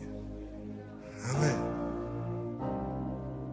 2 ദിവസം മുമ്പ് ഇട്ട ഷർട്ടും ബനിയനും ഒക്കെ ഇട്ട് അത് മാറാതെ ആ സോക്സ് ആഴ്ച മുഴുവൻ പണിക്കിട്ടത് അത് ഇട്ടേണ്ട വന്ന്. അങ്ങനെയൊന്നുമല്ല. കഴിഞ്ഞ ദിവസം ഇട്ട ഷർട്ട് ആരാധന കിട്ടേണ്ട വരരുത്. കാലിക്കിടക്കുന്ന സോക്സ്, ഇതൊന്നും പറയേണ്ട ആവശ്യമില്ല, എന്നാലും ഞാൻ പറയും. ഇഷ്ടപ്പെട്ടാലും ഇഷ്ടപ്പെട്ടില്ലേ, ആരാധനാലയത്തിൽ വരുമ്പോഴൊക്കെ സോക്സ് ഒക്കെ വളരെ പെർഫെക്റ്റ് ആയിരിക്കണം. ഇന്നലെ അവിടെ ഇവിടെ ഇട്ടുണ്ട് നടന്ന ഷർട്ടും പാൻറ്റും ജീൻസും ഒന്നും ഇട്ടുകൊണ്ട് ആരാധനാലയത്തിൽ വരരുത്. പ്രത്യേകിച്ചും മഴ കൊണ്ടിട്ടാണ് അത് ഇട്ടേണ്ട വരുന്നത്. അതിന് പുറത്തിട്ട് തേക്കുകയും കൂടി ചെയ്യുമ്പോൾ ഒരു വൃത്തികെട്ട സ്മെല്ലുണ്ടാകും. അവൻ അടുത്തിരിക്കുന്നവൻ ആരാധിക്കുമ്പോൾ നിങ്ങളെ കണ്ട് ഭാരപ്പെടരുത്, ഇരിക്കരുത്. എപ്പോഴും പെർഫെക്റ്റ് ആയിരിക്കണം. ഇതൊന്നും വേറെ ഒരു ഭാഷം പറഞ്ഞു തരില്ല, ഞാനേ പറഞ്ഞു തരത്തുള്ളൂ. ആമേൻ. തലയിടുന്ന ഷോള് തലയിലോട്ട് ഇടുന്നതിന് മുമ്പ് ആമേൻ മുറിക്കകത്തോട്ട് കയറി ഫാൻ ഇട്ടിട്ട് 10 പ്രാവശ്യം തലയ്ക്ക് മീതെ കറക്കി നോക്കണം, വല്ല സ്മെല്ലും വരുന്നുണ്ടോ എന്ന്. മൂക്കടഞ്ഞിരിക്കുന്നെങ്കിൽ അടുത്ത ആളെ വിളിച്ച് അടുപ്പിച്ചിട്ട് പറയണം, ഒന്ന് കറക്കി കാണിക്കണം വല്ല സ്മെല്ലും ഉണ്ടോ, അല്ലെങ്കിൽ അടുത്തിരിക്കുന്ന ആള് സ്ലെയിൻ ആകും. സ്വോത്രം. എനിക്ക് ഭയങ്കര മെമ്മറി പവറാ ഈ കാര്യത്തിന്. നിങ്ങൾ ഈ കഴിഞ്ഞ ആഴ്ച ഇട്ടേണ്ട വന്ന ഷർട്ട് ഏതാ, ഇന്നലെ ഇട്ടേണ്ട വന്ന ഷർട്ട് ഏതാ, ചുരിദാർ ഏതാ, അതെല്ലാം ഞാൻ പറയും. പറഞ്ഞില്ലേ? പണ്ട് ആരുടെയോ പറഞ്ഞല്ലോ, ഇത് 3 ദിവസം ഇടുന്ന മാറിയില്ലെന്ന് ഞാൻ ചോദിച്ചില്ലേ? അങ്ങനെയല്ല. ഇല്ലെങ്കിൽ പറയണം, മേടിച്ചു തരും. വളരെ വളരെ നമ്മൾ എവിടെ, എൻ്റെ ദൈവമക്കൾ എവിടെ ചെന്നാലും അവർ പെർഫെക്റ്റ് ആയിരിക്കണം. എവിടെ ചെന്ന് കയറി നിന്നാലും. അവൻ പണ്ടൊരിക്കൽ ഒരുത്തൻ എൻ്റെ വീട്ടിൽ വന്നു. അവൻ വന്ന് നേരെ ഷൂ ഒക്കെ അഴിച്ചിട്ട് കയറിയിട്ട് ആ ഫാൻ്റെ അടിയിരുന്ന് കാല് പൊക്കി വെച്ചിട്ട് ഇങ്ങനെ വിറപ്പിക്കാൻ തുടങ്ങി. എൻ്റെ പൊന്നച്ചാ, ഞങ്ങളുടെ അവിടെ നിന്ന് പള്ളിത്തോട്ടിൽ നിന്ന് ഇടക്ക് ഈ എല്ല് കയറ്റിയ വണ്ടി പോകാറുണ്ട്. ആ സ്മെല്ലായിരുന്നു. ഞാൻ സത്യമായിട്ട് കുറേയൊക്കെ സഹിച്ചു. കുറച്ച് കഴിഞ്ഞപ്പോൾ ഞാൻ പറഞ്ഞു, എൻ്റെ പൊണ്ണ് സഹോദര, ഒന്നെങ്കിൽ നീ സോക്സ് കൊണ്ട് പുറത്തുകൊണ്ട് ഇട്, അല്ലെങ്കിൽ നീ ഇറങ്ങി വീട്ടിൽ നിന്ന് പോകും. നമ്മളെ ആരും ഛെ എന്ന് പറയരുത്. അടുത്തിരിക്കുന്ന ആളോട് വളരെ മാന്യമായിട്ടായിരിക്കണം ആരാധന. കുഞ്ഞുങ്ങൾ പറഞ്ഞേ, കുഞ്ഞുങ്ങൾ വളരെ പെർഫെക്റ്റ് ആയിരിക്കണം. അവൻ ഒരാൾ കണ്ടാൽ, ആരാധനാലയത്തിൽ വരുന്നത് കണ്ടാൽ അറിയണം ഇവൻ ആരാധനക്കാ പോകുന്നത്. സ്വോത്രം പറഞ്ഞേ. തലേ ദിവസം നിങ്ങളുടെ വസ്ത്രങ്ങളൊക്കെ അവൻ അലക്കി തേച്ച് അവൻ ഉള്ളത് തന്നെ ഒന്ന് ഇസ്തിരിയൊക്കെ ഇട്ട് നേരെ തൂക്കിയിട്ടേക്കണം. അവൻ സ്തോത്രം ചെയ്തേ. ദൈവത്തിന് സ്തോത്രം പറഞ്ഞേ. ആമേൻ. ഹല്ലേലൂയ. നമ്മൾ എവിടെന്നാ പോയത്? ഏശാവിന്റെ വസ്ത്രവും ഏശാവിന്റെ പെർഫ്യൂമും എടുത്ത് അമ്മ അടുപ്പിച്ചു. കണ്ണു കാണാത്ത അപ്പന്റെ അടുക്കൽ ഏശാവ് പതുക്കി യാക്കോബ് വന്നപ്പോൾ യാക്കോബിനോട് ചോദിക്കുന്നു, മോനെ ഇങ്ങ് അടുത്തു വന്നേ, എന്റെ മകൻ ആദ്യജാതൻ ഏശാവ് തന്നെ. പണ്ട് ഞാൻ പറഞ്ഞതല്ലേ, എന്റെ ആദ്യജാതൻ ഏശാവ്. തിരുവനന്തപുരം കാരനായിരുന്നെന്ന് തോന്നണം ഇസഹാക്ക്. എന്റെ ആദ്യജാതൻ ഏശാവ് തന്നെ. അപ്പൊ യാക്കോബ് പറഞ്ഞു തന്നെ. ഞാൻ പറയും, യാക്കോബ് ഒരിക്കലും നുണ പറഞ്ഞിട്ടില്ല. അപ്പൻ ചോദിച്ചതിന്റെ കൃത്യം ആൻസർ. അപ്പൻ ചോദിച്ചതെന്നാ, ഇങ്ങ് അടുത്തു വന്നു. ആരടുത്തു വന്നോന്ന് പറഞ്ഞില്ല. അടുത്തു വന്നവനോട് ചോദിച്ചു, എന്റെ ആദിജാതൻ ഏശാവ് തന്നെ. അപ്പൊ മകന്റെ പടി, അതെ ഏശാവ് തന്നെ, ഞാനല്ലെന്ന് പറഞ്ഞില്ല. അപ്പനങ്ങ് നീട്ടിപ്പിടിച്ചങ്ങ് മണുത്തു. എന്നിട്ട് അപ്പൻ തന്നെ ഒരു കമന്റ് പറഞ്ഞു, എന്റെ മകൻ ഏശാവിന്റെ സ്മെല്ല്. മുട്ടുമടക്കാൻ പറഞ്ഞു. വലത് കൈ വെച്ച് യാക്കോബിനെ അനുഗ്രഹിക്കുമ്പോ ഇടത് കൈയിൽ ഒരു വടി ഉണ്ടായിരുന്നു. ഏതായി വടി എന്നറിയാമോ? അബ്രഹാമിൽ നിന്നും ഇസ്ഹാക്കിൽ വന്നൊരു വടി. വലത് കൈ വെച്ച് അനുഗ്രഹിച്ച കൂട്ടത്തിൽ അറിയാതെ ജ്യേഷ്ഠാവകാശം കൈമാറിയ വടി യാക്കോബിലേക്ക് ഹാൻഡ് ഓവർ ചെയ്തു. ഒരു സ്വത്രം എന്ന് പറഞ്ഞേ, ഇന്ന് പകൽ ആരോടൊക്കെ ദൈവം പറയുന്നു, പിതാവായ ദൈവത്തിങ്കൽ നിന്ന് ഒരു അധികാരത്തിന്റെ വടി നിങ്ങളുടെ മേൽ ഹാൻഡ് ഓവർ ചെയ്യാൻ പോകുന്നു, ദൈവം കൈമാറാൻ പോകുന്നു. അവൻ ഇവിടെ ഇരിക്കുന്ന കുഞ്ഞുങ്ങളോട് പറയുന്നു, പിടിച്ചോ കേട്ടോ, ഇന്നു മുതൽ നീ എഴുന്നേറ്റ് നിൽക്കുമ്പോൾ ചില ഭൂതങ്ങൾ കീഴടങ്ങും. ഓ പരിശുദ്ധാത്മാവനോട് പറയുന്നു, ഇന്ന് പകൽ ഇതിനകത്ത് അതിശക്തമായ ഒരു ശുശ്രൂഷ വെളിപ്പെടാൻ പോകുക. ദൈവദാസന്മാരെ, നിങ്ങൾ കൈവെക്കുമ്പോൾ ഭൂതങ്ങൾ വിട്ടുപോകും. നിങ്ങൾ കൈവെക്കുമ്പോൾ രോഗികൾ സൗഖ്യമാകും. ഞാൻ ചെയ്തിട്ടില്ലാത്തത്, ഞാൻ കണ്ടിട്ടില്ലാത്തത്, ഞാൻ ഇന്ന് വരെ ദർശിച്ചിട്ടില്ലാത്തത് നിങ്ങളിലൂടെ ചെയ്യുമെന്ന് ആത്മാവെന്നോട് പറയുന്നു. ഞാൻ പോകാത്ത രാജ്യങ്ങൾ നിങ്ങൾ പോകുമെന്ന്, ഞാൻ പോകാത്ത രാജ്യങ്ങൾ ഇവിടെ ഇരിക്കുന്ന കുഞ്ഞുങ്ങൾ സന്ദർശിക്കുമെന്ന് ഞങ്ങൾ കണ്ടിട്ടില്ല. അവ പ്രതികരിക്കാൻ പറ്റുമോ? പ്രതികരിക്കാൻ പറ്റുമോ? പ്രതികരിക്കാൻ പറ്റുമോ? ദൈവത്തിന് നന്ദി പറ, ദൈവത്തിന് നന്ദി പറ.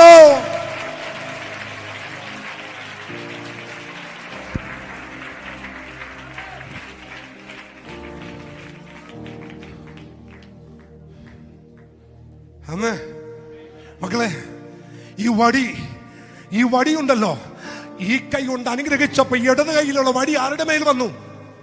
പറ. യാക്കോബിന്റെ മേൽ വടി വന്നു. തെളിവ് വേണോ? 32:10 ഉൽപ്പത്തി 32:10. വേഗം എടുത്തു. 12 നമുക്ക് നിർത്തണം. അടിയനോട് കാണിച്ചിരിക്കുന്ന സകല ദയക്കും സകല വിശ്വസ്തതയ്ക്കും ഞാൻ അപ്രാപ്തമത്രേ. ഒരു വടിയോടുകൂടെ മാത്രമല്ലോ ഞാൻ ഈ യോർദാൻ കടന്നത്, ഇപ്പോഴോ ഞാൻ 2 കൂട്ടമായി തീർന്നിരിക്കുന്നു. ഞാൻ പോന്നപ്പോ എന്തും കൊണ്ടാ പോന്നേ? പറ. ഞാൻ പോന്നപ്പോ ഒരു വടിയും കൊണ്ടാ പോന്നെ. ഏതാ ഈ വടി എന്നറിയണ്ടേ?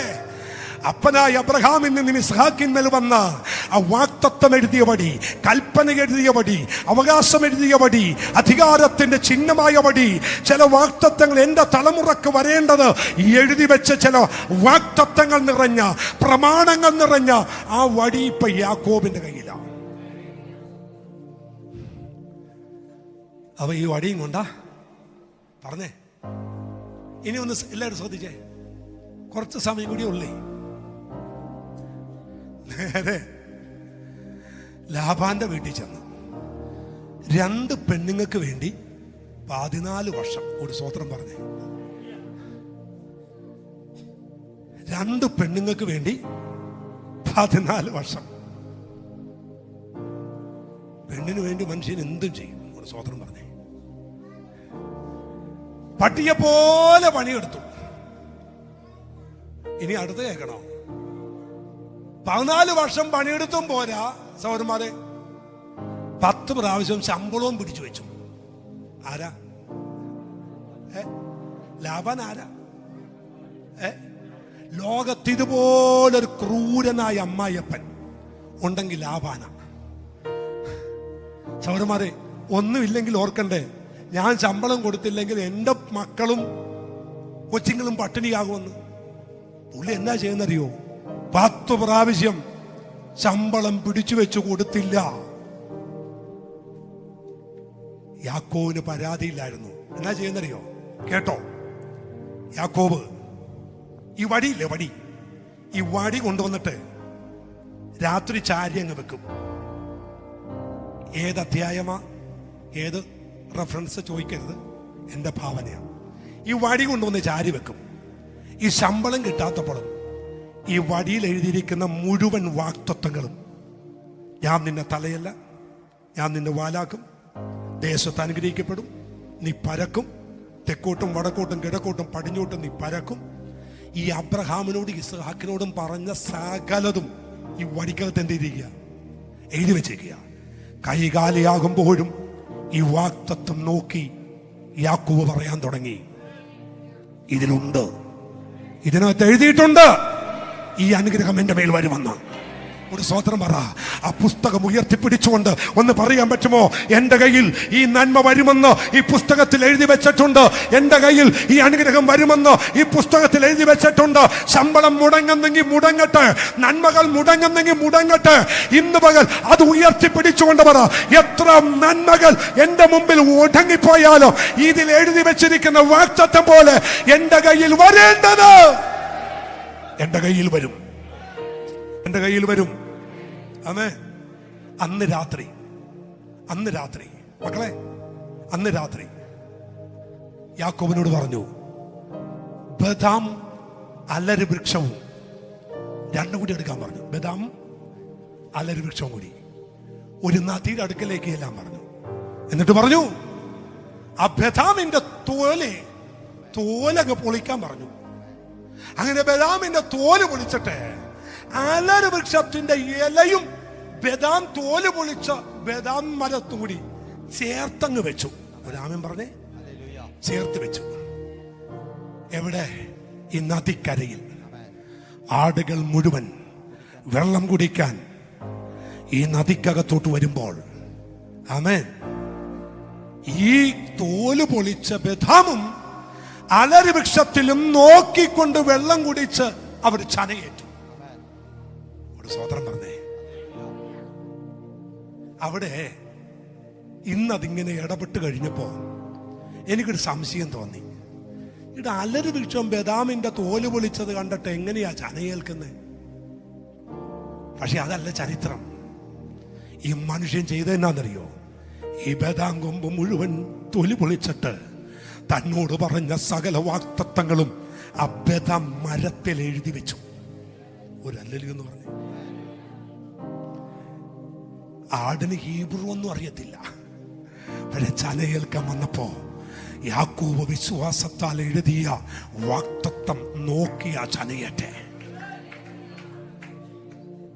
ജനിച്ചത് മുഴുവൻ വരയും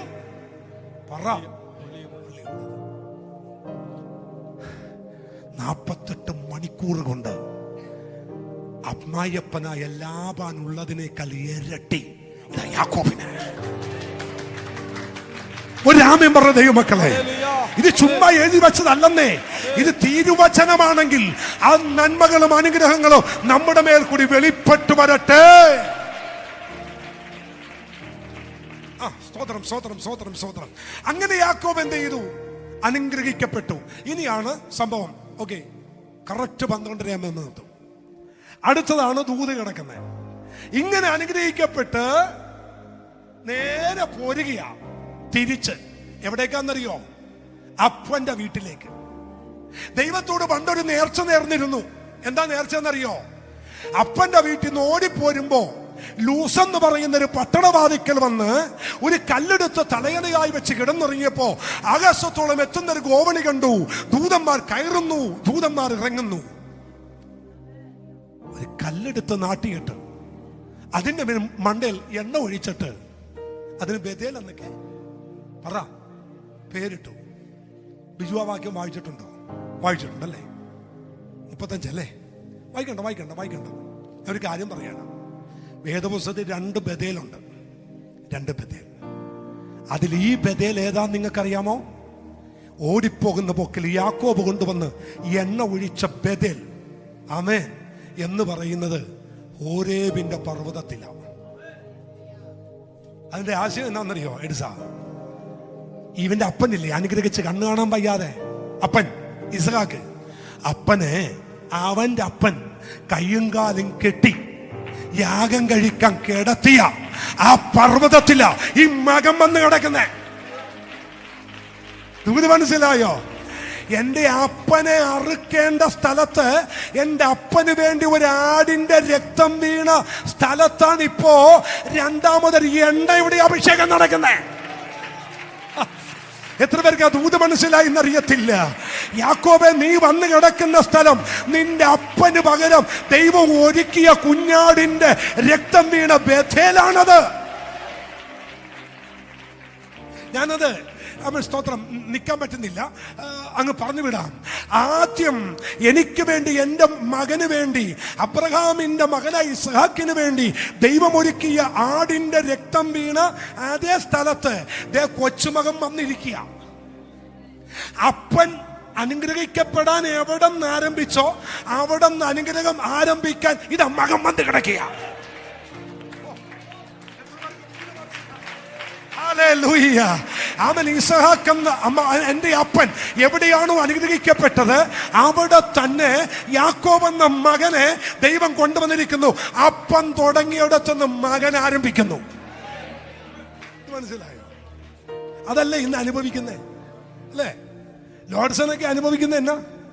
ലോഡ്സനൊക്കെ അനുഭവിക്കുന്ന ലോഡ്സനൊക്കെ ഉണ്ടാക്കിയതാണോ? തനിക്ക് താനായിട്ടൊരു പേരും ഉണ്ടാക്കിയിട്ടില്ല. അവിടെയൊക്കെ നല്ല പ്രായത്തിൽ, നല്ല ചെറുപ്രായത്തിൽ നേരെ ഇത്രയും ഫേമസ് ആയില്ലേ? അവൻ നല്ലൊരു ഏജ്, നല്ലൊരു യൗവന കാലത്ത് തന്നെ ദൈവം കേരളക്കര മുഴുവൻ അല്ല ക്രിസ്തീയ ഗോളത്തിനകത്ത് അറിയപ്പെടുന്നവനാക്കിയില്ലേ? താൻ അതിന് കൊടുത്ത കോൺട്രിബ്യൂഷൻ എന്നാ? ഒന്നുമില്ലെന്നേ. സോറി, ക്ഷമിക്കണം. അതിനുവേണ്ടി തനിക്ക് കൊടുത്ത കോൺട്രിബ്യൂഷൻ തന്റെ അപ്പനും അമ്മയാന്നേ. തെരുവിൽ നിന്ന് വാതോരാതെ യേശുവിനെ ഉയർത്തിയ ഒരു അപ്പനും അമ്മയും, അവ തെരുവാന്തരം നിന്ന് ഓരോ പട്ടണത്തിലും ഓരോ തെരുവോരങ്ങളിൽ നിന്ന് ദൈവത്തെ ഉയർത്തിയ ഒരപ്പനും അമ്മയും ഇല്ലേ?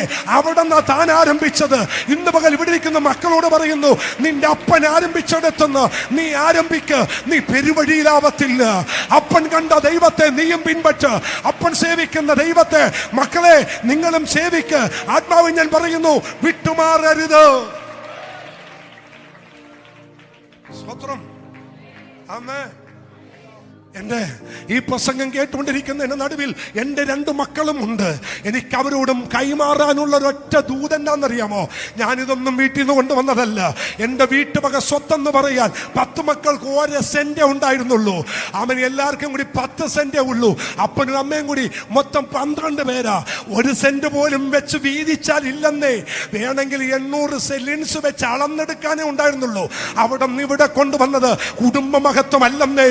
തമ്പുരാന്റെ മുമ്പിൽ കണ്ടുമുട്ടിയതാന്നേ. തമ്പുരാനെ സ്വീകരിച്ചതാന്നേ. പിതാക്കന്മാരെ, നമ്മുടെ തലമുറ നമ്മൾ ചെയ്തിടത്തുനിന്ന് ആരംഭിക്കട്ടെ. നമ്മുടെ വിശ്വാസത്തിൽ നിന്ന് ആരംഭിക്കട്ടെ. നമ്മുടെ കൃപയിൽ നിന്നും ആരംഭിക്കട്ടെ.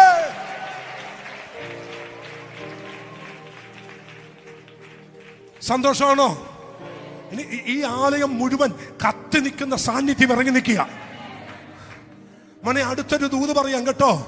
ആമൻ എനിക്ക് വേണ്ടി കരുതിയ ആടിന്റെ രക്തം വീണെടുത്ത് ഇപ്പൊ എണ്ണ ഒഴുകി. അതിന്റെ അർത്ഥം എന്താണെന്നറിയാമോ? ഒരിക്കൽ ഈ യാഗം കഴിച്ച ആടിന്റെ രക്തം വീണതിന്റെ പുറകെ ഒരു അഭിഷേകത്തിന്റെ എണ്ണയുടെ പകർച്ചയുണ്ട്. ഒരിക്കൽ രക്തമാണെങ്കിൽ പിന്നെ എണ്ണയാന്നേ. ആരംഭത്തിൽ രക്തം വീണെടുത്ത് ഒരു എണ്ണയുടെ ഒഴുക്ക്. ഇന്ന് പകൽ ആത്മാവ് പറയുന്നു, അവൻ എവിടെയാണോ യാഗമൃഗത്തിന്റെ രക്തം വീണത് അവിടെ തന്നെയാണ്, അവിടെ തന്നെയാണ്, അവിടെ തന്നെയാണ്.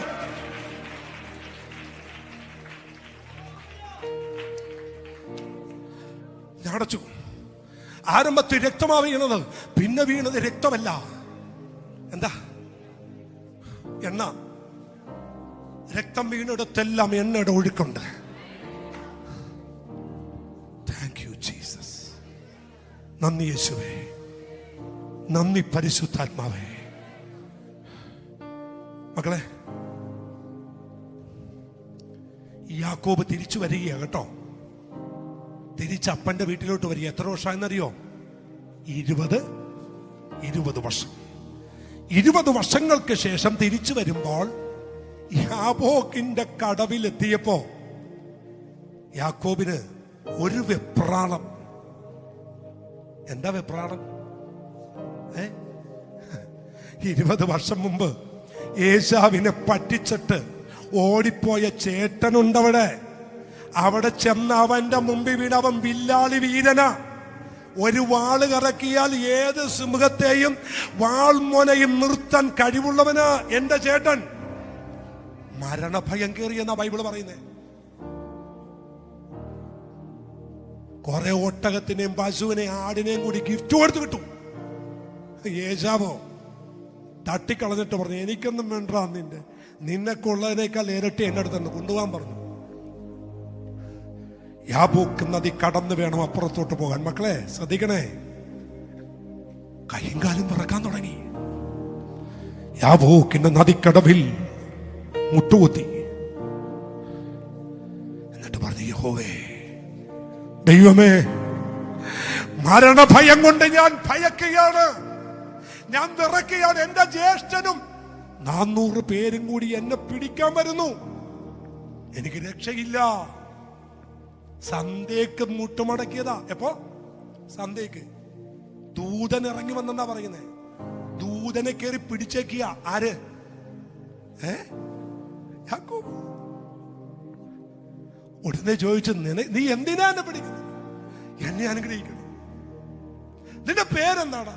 എന്റെ പേര് യാക്കോബ്, കുതികാല് പിടിച്ചവൻ. എന്റെ പേര് യാക്കോബ്. രാത്രി മൊത്തം പിടുത്തമാ.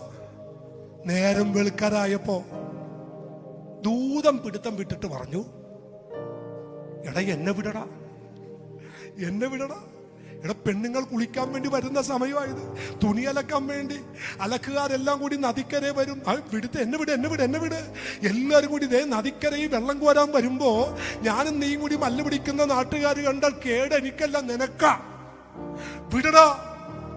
ഈ മൽപിടുത്തത്തിന്റെ ഇടക്ക് തമ്പുരാൻ കയറി ഒരു പിടുത്തം. ആരെ? ശരിയായിട്ട് എന്റെ ഭാഷ പറഞ്ഞാൽ പട്ടാളക്കാരനെ പോലെ വന്നവൻ യാചകനെ പോലെയായി. ഒരു പിടുത്തം ഉളുക്കിപ്പോയി. പിന്നെ രക്ഷപ്പെട്ടത് ആ പഴയ വടിയ. ഒരു സ്വതന്ത്രം പറഞ്ഞേ, ഉഷസാറായി, ഉഷസാറായി. തമ്പുരാൻ ചോദിച്ചു, നീ ആരെയാ പേടിക്കുന്നേ? ചേട്ടൻ ഏശാവിനെ. അവൻ ആരെ തേടിയാ വരുന്നേ? പറ, പറ, നിങ്ങൾ പറ. യാക്കോബിനെ തേടി. അവൻ വരുന്നത് യാക്കോബിനെ തേടിയല്ലേ? പക്ഷെ ഞാനൊരു കാര്യം ചെയ്യാൻ പോവുക, നിന്റെ പേരങ്ങ് മാറ്റാൻ പോവുക. മനസ്സിലായില്ലേ? യാക്കോബിനെയാണ് പിടിക്കാൻ വന്നതെങ്കിൽ ഇപ്പോൾ മുതൽ നീ യാക്കോബല്ല, ഞാൻ നിന്നെ ഇസ്രായേലാക്കിയ. എന്ന് വെച്ചാൽ അവൻ പിടിക്കാൻ വരുന്ന യാക്കോബയാണെങ്കിൽ ഇന്നു മുതൽ നീ യാക്കോബല്ല, നീ ഇസ്രായേല. നീ ദൈവത്തിന്റെ പ്രഭുവാ. ദൈവത്തിന്റെ പ്രഭുവിനെ പിടിക്കാനൊക്കത്തില്ല, ദൈവത്തിന്റെ യോദ്ധാവിനെ പിടിക്കാനൊക്കത്തില്ല. അവൻ പിടിക്കാൻ വരുന്ന യാക്കോബിനെയാണെങ്കിൽ ഇനി യാക്കോബ് ഇവിടെ ഇല്ല. യാക്കോബിനെ പിടിക്കാനാ വരുന്നതെങ്കിൽ യാക്കോബിനെ ഇനി കിട്ടത്തില്ല. യാക്കോബിന്റെ പരിപാടി കഴിഞ്ഞു, യാക്കോബിന്റെ ചാപ്റ്റർ കഴിഞ്ഞു. ഇനി യാക്കോബല്ല, നിന്റെ പേര് ഇസ്രായേൽ.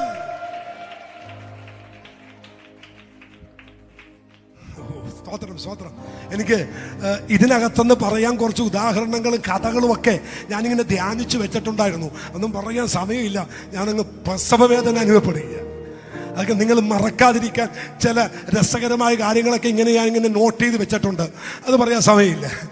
ഇപ്പോ ഏശാവ് പിടിക്കാൻ വന്നു, ഇപ്പൊ കൊല്ലും, ഇപ്പൊ കത്തിയേറ്റും എന്ന് പറഞ്ഞവൻ യാക്കോബിനെ കണ്ട മാത്രയും കഴുത്തെ കൈയിട്ടിട്ട് ഐ ലവ് യു ബ്രദർ, അങ്ങനെ എഴുതിയിരിക്കുന്നത് അല്ലേ?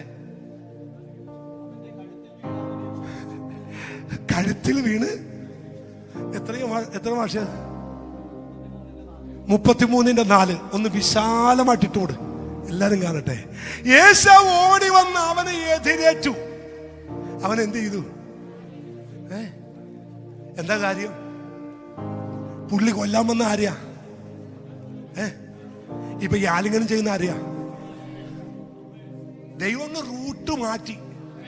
ദൈവം നിന്നെ മാറ്റിയാൽ ഏതാ ശേഷവാത്തോടുന്നേ? ദൈവം നിങ്ങളുടെ സ്ഥിതി മാറ്റിയാൽ, ദൈവം നിങ്ങളുടെ ആള് മാറ്റിയാൽ, ദൈവം നിങ്ങളുടെ സാഹചര്യം മാറ്റിയാൽ നിങ്ങളെ തൊടാൻ കഴിയുമോ? ദൈവം നിങ്ങളുടെ അന്തരീക്ഷം മാറ്റിയാൽ ഒരു മനുഷ്യന് നിങ്ങളെ തൊടാനൊക്കത്തില്ല.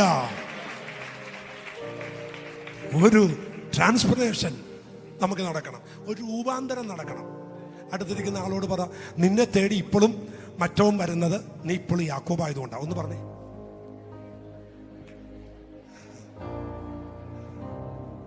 പറഞ്ഞു എല്ലാരും പറഞ്ഞു. എല്ലാവരും കണ്ണടച്ചേ. ഇനി കണ്ണു തുറന്നേ. അടുത്തിരിക്കുന്ന കൈ കൊടുത്തു പറഞ്ഞു, ഇപ്പൊ ഇസ്രായേൽ എന്ന് പറഞ്ഞു. അത് ഈ കൈയടിക്കുന്നെങ്കിലും പാട്ട് പാടുന്നെങ്കിലും പലരും ഇപ്പൊ ആരാ? യാക്കോബ് ആയിരിക്കുന്നിടത്തോളം കാലം ഏശാവ് വരും കൊങ്ങാക്ക് പിടിക്കാൻ. ഏശാവ് മാറി ആരാകണം?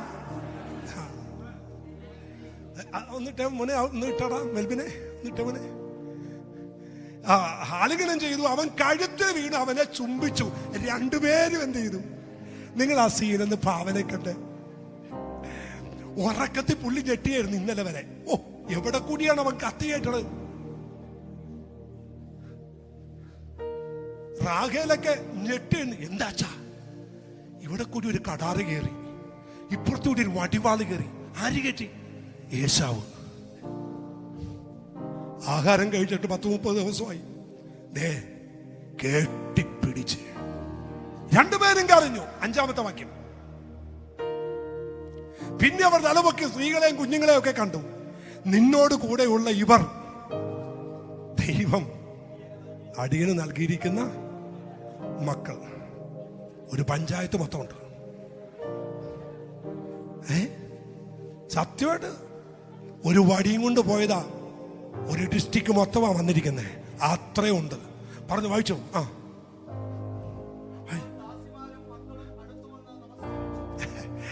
ഞാൻ എന്റെ ഇത് വായിച്ചപ്പോ കണ്ട എന്നാന്നറിയോ? എല്ലാവരും പാറയുടെ ഇടയിലേക്ക് പോയി. കാരണം യാക്കോബ് അങ്ങനെ പറഞ്ഞേക്കേ, ലേയ നീയും 10 മക്കളും കൊണ്ട് ആ പാറ ഒളിച്ചോ. വെട്ടുകൊണ്ട് വീണെന്ന് കണ്ടാൽ പുറത്തു വരരുത്. പുള്ളിക്കായി തന്നാൽ ഓടി വരണം. കെട്ടിപ്പിടിച്ചത് എല്ലാവരും വന്നു. എല്ലാ ഗുഹയെന്നും വന്നു. കൂട്ടാലിംഗനം. എന്താ കാര്യം പറ?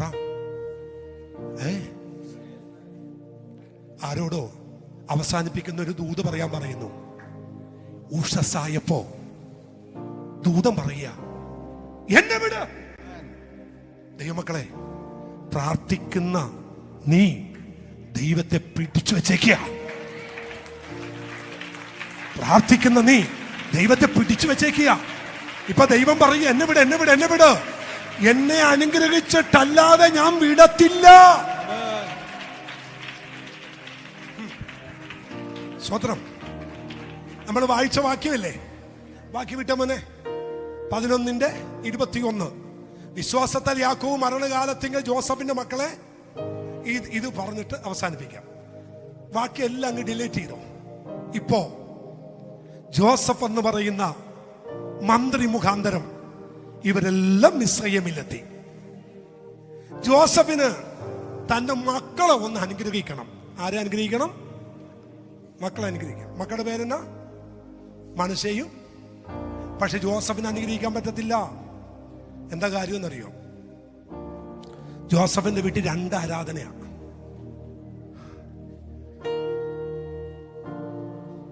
ഒരു ദൂത് കയറി വരുന്നുണ്ടല്ലോ. ജോസഫിന്റെ വീട്ടിൽ രണ്ട് പ്രാർത്ഥന മുറിയാണ്. ജോസഫിന്റെ ഒരു പ്രാർത്ഥന മുറി, ജോസഫിന്റെ ഭാര്യക്ക്. എന്ന് അങ്ങനെ പറഞ്ഞു. ജോസഫിന്റെ ഭാര്യ ആരാ? നിങ്ങൾ എന്തെങ്കിലും ഒന്ന് ഉറക്കെ പറ. എന്നെ ചീത്ത വിളിക്കണമെങ്കിൽ ഉറക്കെ ചീത്ത വിളി. ആസായി പോയെന്നാ. അവൾ ഏത് നാട്ടുകാരിയാ? പോത്തിഫറിന്റെ അല്ലെ മകളാ. അവള് മിസ്രയീമികാരിയാ. മിസ്രയീമിലുള്ളവർക്ക് എല്ലാം ദൈവ. ഈച്ച ദൈവം, സ്തോത്രം, പേന് ദൈവം, മണ്ണ് ദൈവം, നൈൽനദി ദൈവം. ദൈവങ്ങളുടെ ഹോൾസെയിൽ കച്ചവടം നടത്തുന്നവരാ ആര്? അപ്പൊ അമ്മ ഇതിനെ ആരാധിക്കുന്നു, അപ്പൻ. അപ്പൊ മക്കൾ രണ്ടിന്റെയും നടുക്ക് നിൽക്കുക. ഏത് ദൈവത്തെ ആരാധിക്കണമെന്ന് അറിയില്ല. ഒരല്ലെന്ന് പറഞ്ഞു. ഇങ്ങനെ ചില കുടുംബങ്ങളുണ്ട്. കഴിഞ്ഞ ദിവസം പറഞ്ഞു, അമ്മ വേറെ അപ്പം വേറെ. അങ്ങനെയല്ല, ഒരുമിച്ചിരുന്ന പ്രാർത്ഥന. 90 വയസ്സ് കഴിഞ്ഞാലും ഒരു കട്ടിലേക്ക് കിടക്കണം.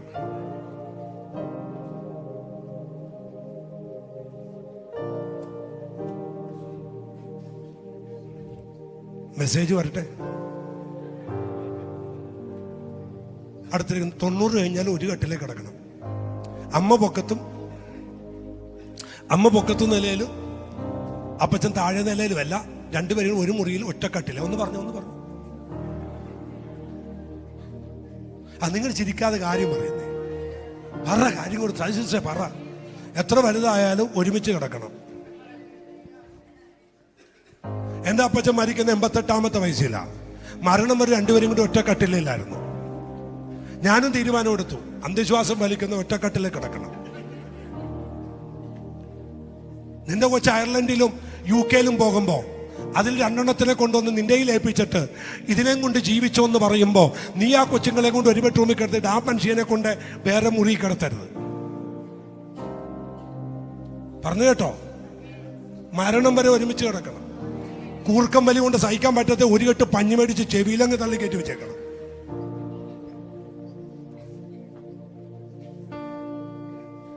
ഞാൻ പറയുന്നത് മനസ്സിലായോ? ഉണ്ടോ? പിടുത്തം കിട്ടിയോ? ഉണ്ടെങ്കിൽ രാമൻ പറ. ദേവാസന്മാരെ നിങ്ങൾക്ക് മനസ്സിലായെങ്കിൽ ഒരു സ്വോത്രം പറ. ഒരു മുറിയിലായിരിക്കണം, ഒറ്റ മുറിയിലായിരിക്കണം. മകളുടെ കുഞ്ഞുങ്ങളും UK നിന്നും അയർലൻഡിൽ നിന്നും ഒക്കെ വന്ന പിള്ളേരുണ്ടെങ്കിൽ അതിനൊക്കെ തൊട്ടികെട്ടി വേറെ റൂമിൽ കിടത്തിയേക്കണം. അതുമല്ലെങ്കിൽ വല്ല മടത്തിലും കൊണ്ട് ആക്കിയേക്കണം. സ്വോത്രം പറഞ്ഞു.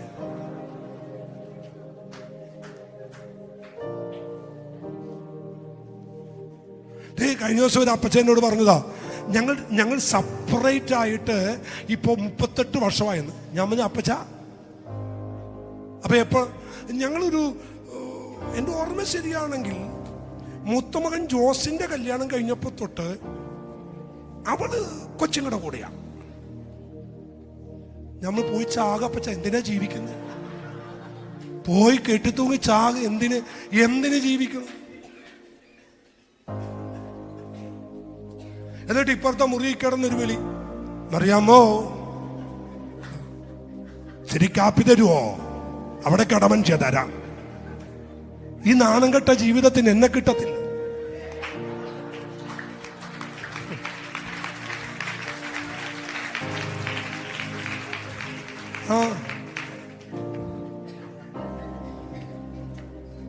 ഞാൻ പറഞ്ഞിട്ടുണ്ട്, എന്റെ അവസാനം വരെ ഞാൻ ആ കട്ടിലെ സൈഡിലുണ്ടാവും. പോകത്തൊന്നും വിചാരിക്കണ്ട, പോകത്തില്ല, സമ്മതിക്കത്തില്ല. ഒരല്ലലി എന്ന് പറഞ്ഞു. ഇടക്കം തലക്ക് ഒമ്മാര് കളിച്ച് രണ്ടുപേരും കൂടി പതുക്കെ മമ്മി എന്നൊക്കെ വിളിച്ച് കട്ടൻ്റെ അടുത്തിരിക്കും. ഞാൻ പറഞ്ഞു പോയെന്നിട്ട് പോയി അപ്പുറത്ത് പോയിക്കട. ഇടയ്ക്ക് ലസിലി വന്ന ഇങ്ങനെ ഒരല്പം ന്യൂട്രൊക്കെ അടിച്ച് ആ കട്ടിലെ സൈഡിൽ വന്ന് കിടക്കണ കാണാം. ഞാൻ പറഞ്ഞു കഴിഞ്ഞില്ലേ, പോയെന്നിട്ട് ഇത് എനിക്ക് മാത്രം റിസീവ് ചെയ്തേക്കുക, ഞാൻ ബുക്ക് ചെയ്തേക്കുക. സ്വോത്രം പറഞ്ഞു. ആമേൻ. ഇത് ചെയ്യണം കേട്ടോ. ഞാനിത് തമാശയുടെ പറയല്ല, ചെയ്യണം. അടുത്തിരിക്കുന്നവരുടെ കൈ കൊടുത്ത് പറ, ചെയ്യണം. ഇത് യൂട്യൂബിൽ കിടക്കും. ഇന്നത്തെ ഡേറ്റ് സഹിതം കുറിച്ചിട്ടേക്കണം. ചെയ്യണം. ഇന്ന് തന്നെ കട്ടിൽ വലിച്ചുകൊണ്ട് ഇടണം. ഇനി ഭർത്താവ് പൊക്കത്തും ആമേൻ അസ്ഥിക്ക് വേദനയുള്ള നടുവേദനയുള്ള അമ്മച്ചിയെ പിടിച്ച് താഴെയും കിടത്തരുത്. രണ്ടുപേരും കൂടി മേലെ കയറി കിടക്കണം. ഒരു സ്വോത്രം പറഞ്ഞു. ഫാനിന്റെ അടിയിൽ അമ്മാമ്മ കയറി കിടന്നിട്ട് അച്ചാനെ കൊണ്ട് ആ ചൂടി കൊണ്ട് ഇടരുത്. ആ പെണ്ണുങ്ങൾക്ക് അങ്ങനെ ഒരു സ്വഭാവമുണ്ട്. ഫാനിന്റെ അടിയിൽ അവര് കിടക്കും. നമ്മളെ കൊണ്ടുപോയോ? നമ്മളെ കൊണ്ട് ഇടുന്ന കണ്ടിട്ടുണ്ടോ? അങ്ങോട്ട് നീങ്ങിക്കട മനുഷ്യ. നമ്മൾ ആ മൂലക്ക് ചൂടത്ത് കിടന്ന് ഉരുകി. എന്റെ അനുഭവം ഞാനീ പറയുന്നത്.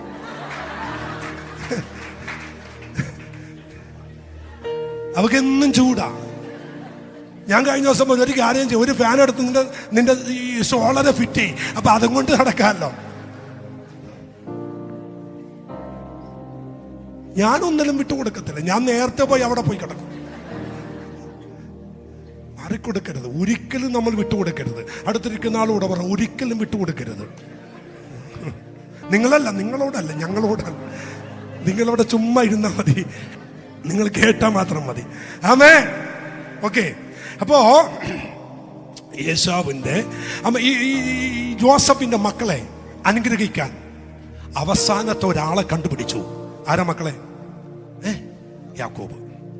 2 മക്കളൊന്നും ഇങ്ങ് വന്നേ. 2 കുഞ്ഞുങ്ങൾ ആരെങ്കിലും ഒന്ന് വന്നേ.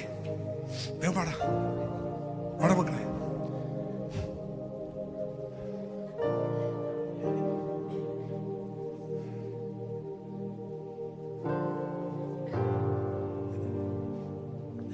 ഇവന്റെ പാൻറ് ഇപ്പൊ ഇറക്കം വന്നിട്ടുണ്ടല്ലേ.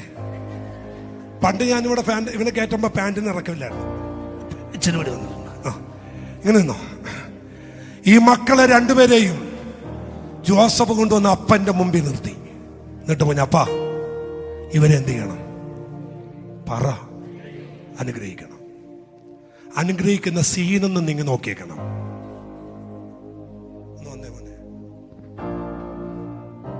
ഈ അപ്പൻ അനുഗ്രഹിക്കാൻ തുടങ്ങി കേട്ടോ. അപ്പൻ അനുഗ്രഹിക്കാൻ നേരത്ത് എങ്ങനെയാ കൈവെക്കണ്ടേ? ഇത് മൂത്തവനാ, ഇത് ഇളവനാ. കൈ ഇങ്ങനെയല്ല വെക്കണ്ടേ. ഈ അപ്പൻ ഇങ്ങനെ കൈവെക്കാൻ വേണ്ടി കൈ ഉയർത്തി വന്നപ്പോ പെട്ടെന്ന് പരിശുദ്ധാത്മാവ് കൈ അങ്ങ് മാറ്റി.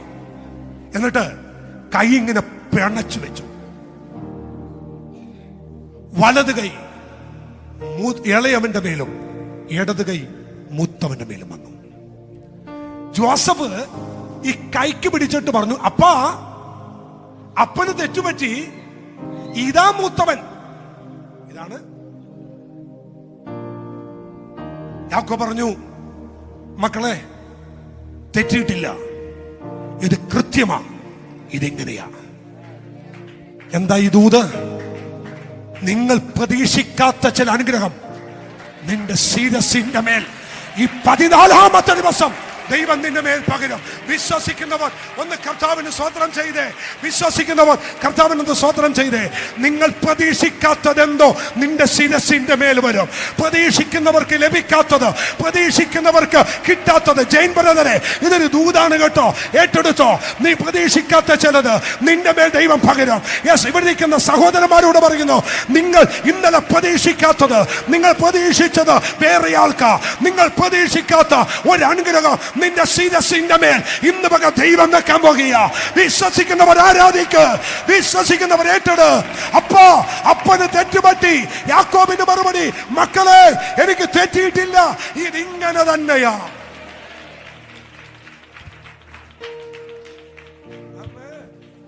അതല്ലേ കുറിവാക്യം, അതല്ലേ കുറിവാക്യം. ആ വടിയിൽ ചാരി നിന്ന്, വടിയുടെ എവിടെ? അറ്റത്ത് ചാരി നിന്ന്. ആ വാക്യം നോക്കിക്കേ, വടിയുടെ അറ്റത്ത് ചാരി നിന്ന് മക്കളെ അനുഗ്രഹിച്ചു. കൈ എങ്ങനെയാ വെച്ചത്? എല്ലാരും ഒന്ന് വെച്ചേ, ഇങ്ങനെ വെച്ചേ. ക്രോസ്. ഇതൊരു വെളിപ്പാടാ, ഇതൊരു വെളിപ്പാടാ. എന്തിന്റെ വെളിപ്പാടെന്നറിയാമോ? കാൽവരി ക്രൂസിന്റെ വെളിപ്പാട്. പ്രതീക്ഷിക്കാത്ത ചിലതിലേക്ക് അനുഗ്രഹം കൈമാറുന്നത് ആ ക്രൂസിലൂടെയാണ്, ആ ക്രൂസിലൂടെയാണ്. നീ തലമുറ പ്രതീക്ഷിക്കാത്ത, നിങ്ങൾ കണ്ടിട്ടില്ലാത്ത ചില അനുഗ്രഹങ്ങൾ കൈമാറുന്നത് യേശുവിന്റെ ക്രൂസിലൂടെയാണ്. ആ ക്രൂസിൽ വെളിപ്പെട്ട ദൈവത്തിന്റെ കൃപയുടെ വ്യാപാരം, ആ ക്രൂസിൽ വെളിപ്പെട്ട ദൈവത്തിന്റെ സാന്നിധ്യം യഹൂദന്റെ മേൽ വരേണ്ട ആ നന്മയുണ്ടല്ലോ, അവൻ മൂത്തവന്റെ മേൽ വരേണ്ട ആ നന്മയുണ്ടല്ലോ, ഇളയവന്റെ മേൽ വന്നതുപോലെ ആ ക്രോസിൽ ഒരു അനുഗ്രഹം വെളിപ്പെട്ടു വന്നു. ഓ യാക്കോബേ, അങ്ങെന്താ ഇങ്ങനെ ചെയ്യുന്നേ? ഞാൻ ചെയ്യുന്നതേ ഒരു വെളിപ്പാടാ. ഏതിന്റെ വെളിപ്പാട്?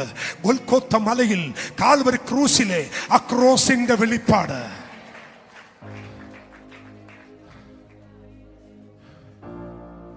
ഗോൽഗോത്ത, അതിന്റെ അർത്ഥം കേൾക്കണോ? തലയോടിടം. യഥാർത്ഥ ഭാഷ ഗോലിയാത്തിന്റെ തലവീണ ഇടം. യേശുവിന്റെ ഗൊൽഗോത്ത മല ഏതാണെന്നറിയാമോ? ഏലാം താഴ്വരയിൽ അഭിഷേകത്തോടെ ഒരു കല്ലെറിഞ്ഞ് താഴെ വീണ് ദാവീദിന്റെ തലവെട്ടി ആ തലയെറിഞ്ഞൊരു മലയുണ്ടല്ലോ, ആ മലയുടെ പേരാ ഗൊൽഗോത്ത. ഗോലിയാത്തിന്റെ തലവീണയിടം. അവിടെയാ എന്റെ യേശു പിശാചിന്റെ തലയെ തകർത്തത്. മതി. യേശുവിന്റെ ക്രൂശിൽ ഒരെഴുത്ത് പീലാത്തോസ് എഴുതിയതാ.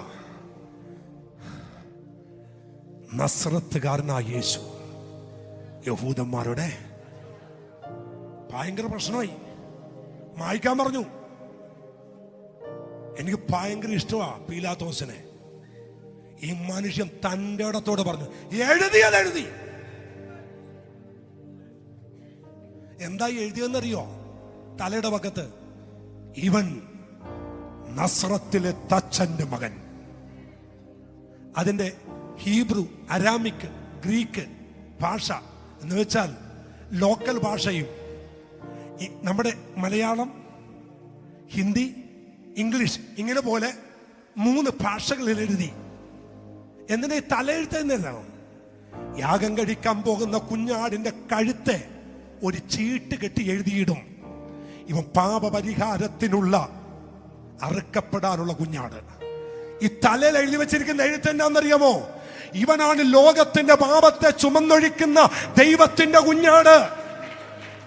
ശ്രദ്ധിച്ചേ, ആ വടിയെ ചാരി നിന്ന്, വടിയുടെ അറ്റത്ത് ചാരി നിന്ന് യാക്കോബ് അനുഗ്രഹിച്ചില്ലേ? അതൊരു വെളിപ്പാടാ. ആ ക്രൂസിന്റെ മണ്ടേ തൂങ്ങിക്കിടന്ന് ലോക ജനതയെ മുഴുവൻ അനുഗ്രഹിച്ച ക്രിസ്തുവിന്റെ ക്രൂസിന്റെ വെളിപ്പാട്. സ്വതന്ത്രം സ്വതന്ത്രം സ്വതന്ത്രം സ്വതന്ത്രം സ്വതന്ത്രം. നമുക്ക് അവസാനിപ്പിക്കാം അല്ലേ? തീരുന്നില്ല. ഇനിയും നിങ്ങൾക്ക് ചിന്തിക്കാം. ഇനിയും വടിയുടെ ചരിത്രം, അതിൽ വെളിപ്പെട്ട നന്മകളും ഒരുപാട് പറയാം. ആ ക്രൂസാണ് നമ്മുടെ അനുഗ്രഹം. യാക്കോബിന് വാഗ്ദത്തം കൈമാറിയത് ആ വടിയിലൂടെയാണെങ്കിൽ എനിക്കും നിങ്ങൾക്കും വാഗ്ദത്തം കൈമാറി കിട്ടിയത് ആ മരക്കുരിശിൽ നിന്നാണ്. ഒരു നിമിഷം നമ്മുടെ കണ്ണടയ്ക്കാം, നമുക്കൊന്ന് പ്രാർത്ഥിക്കാം.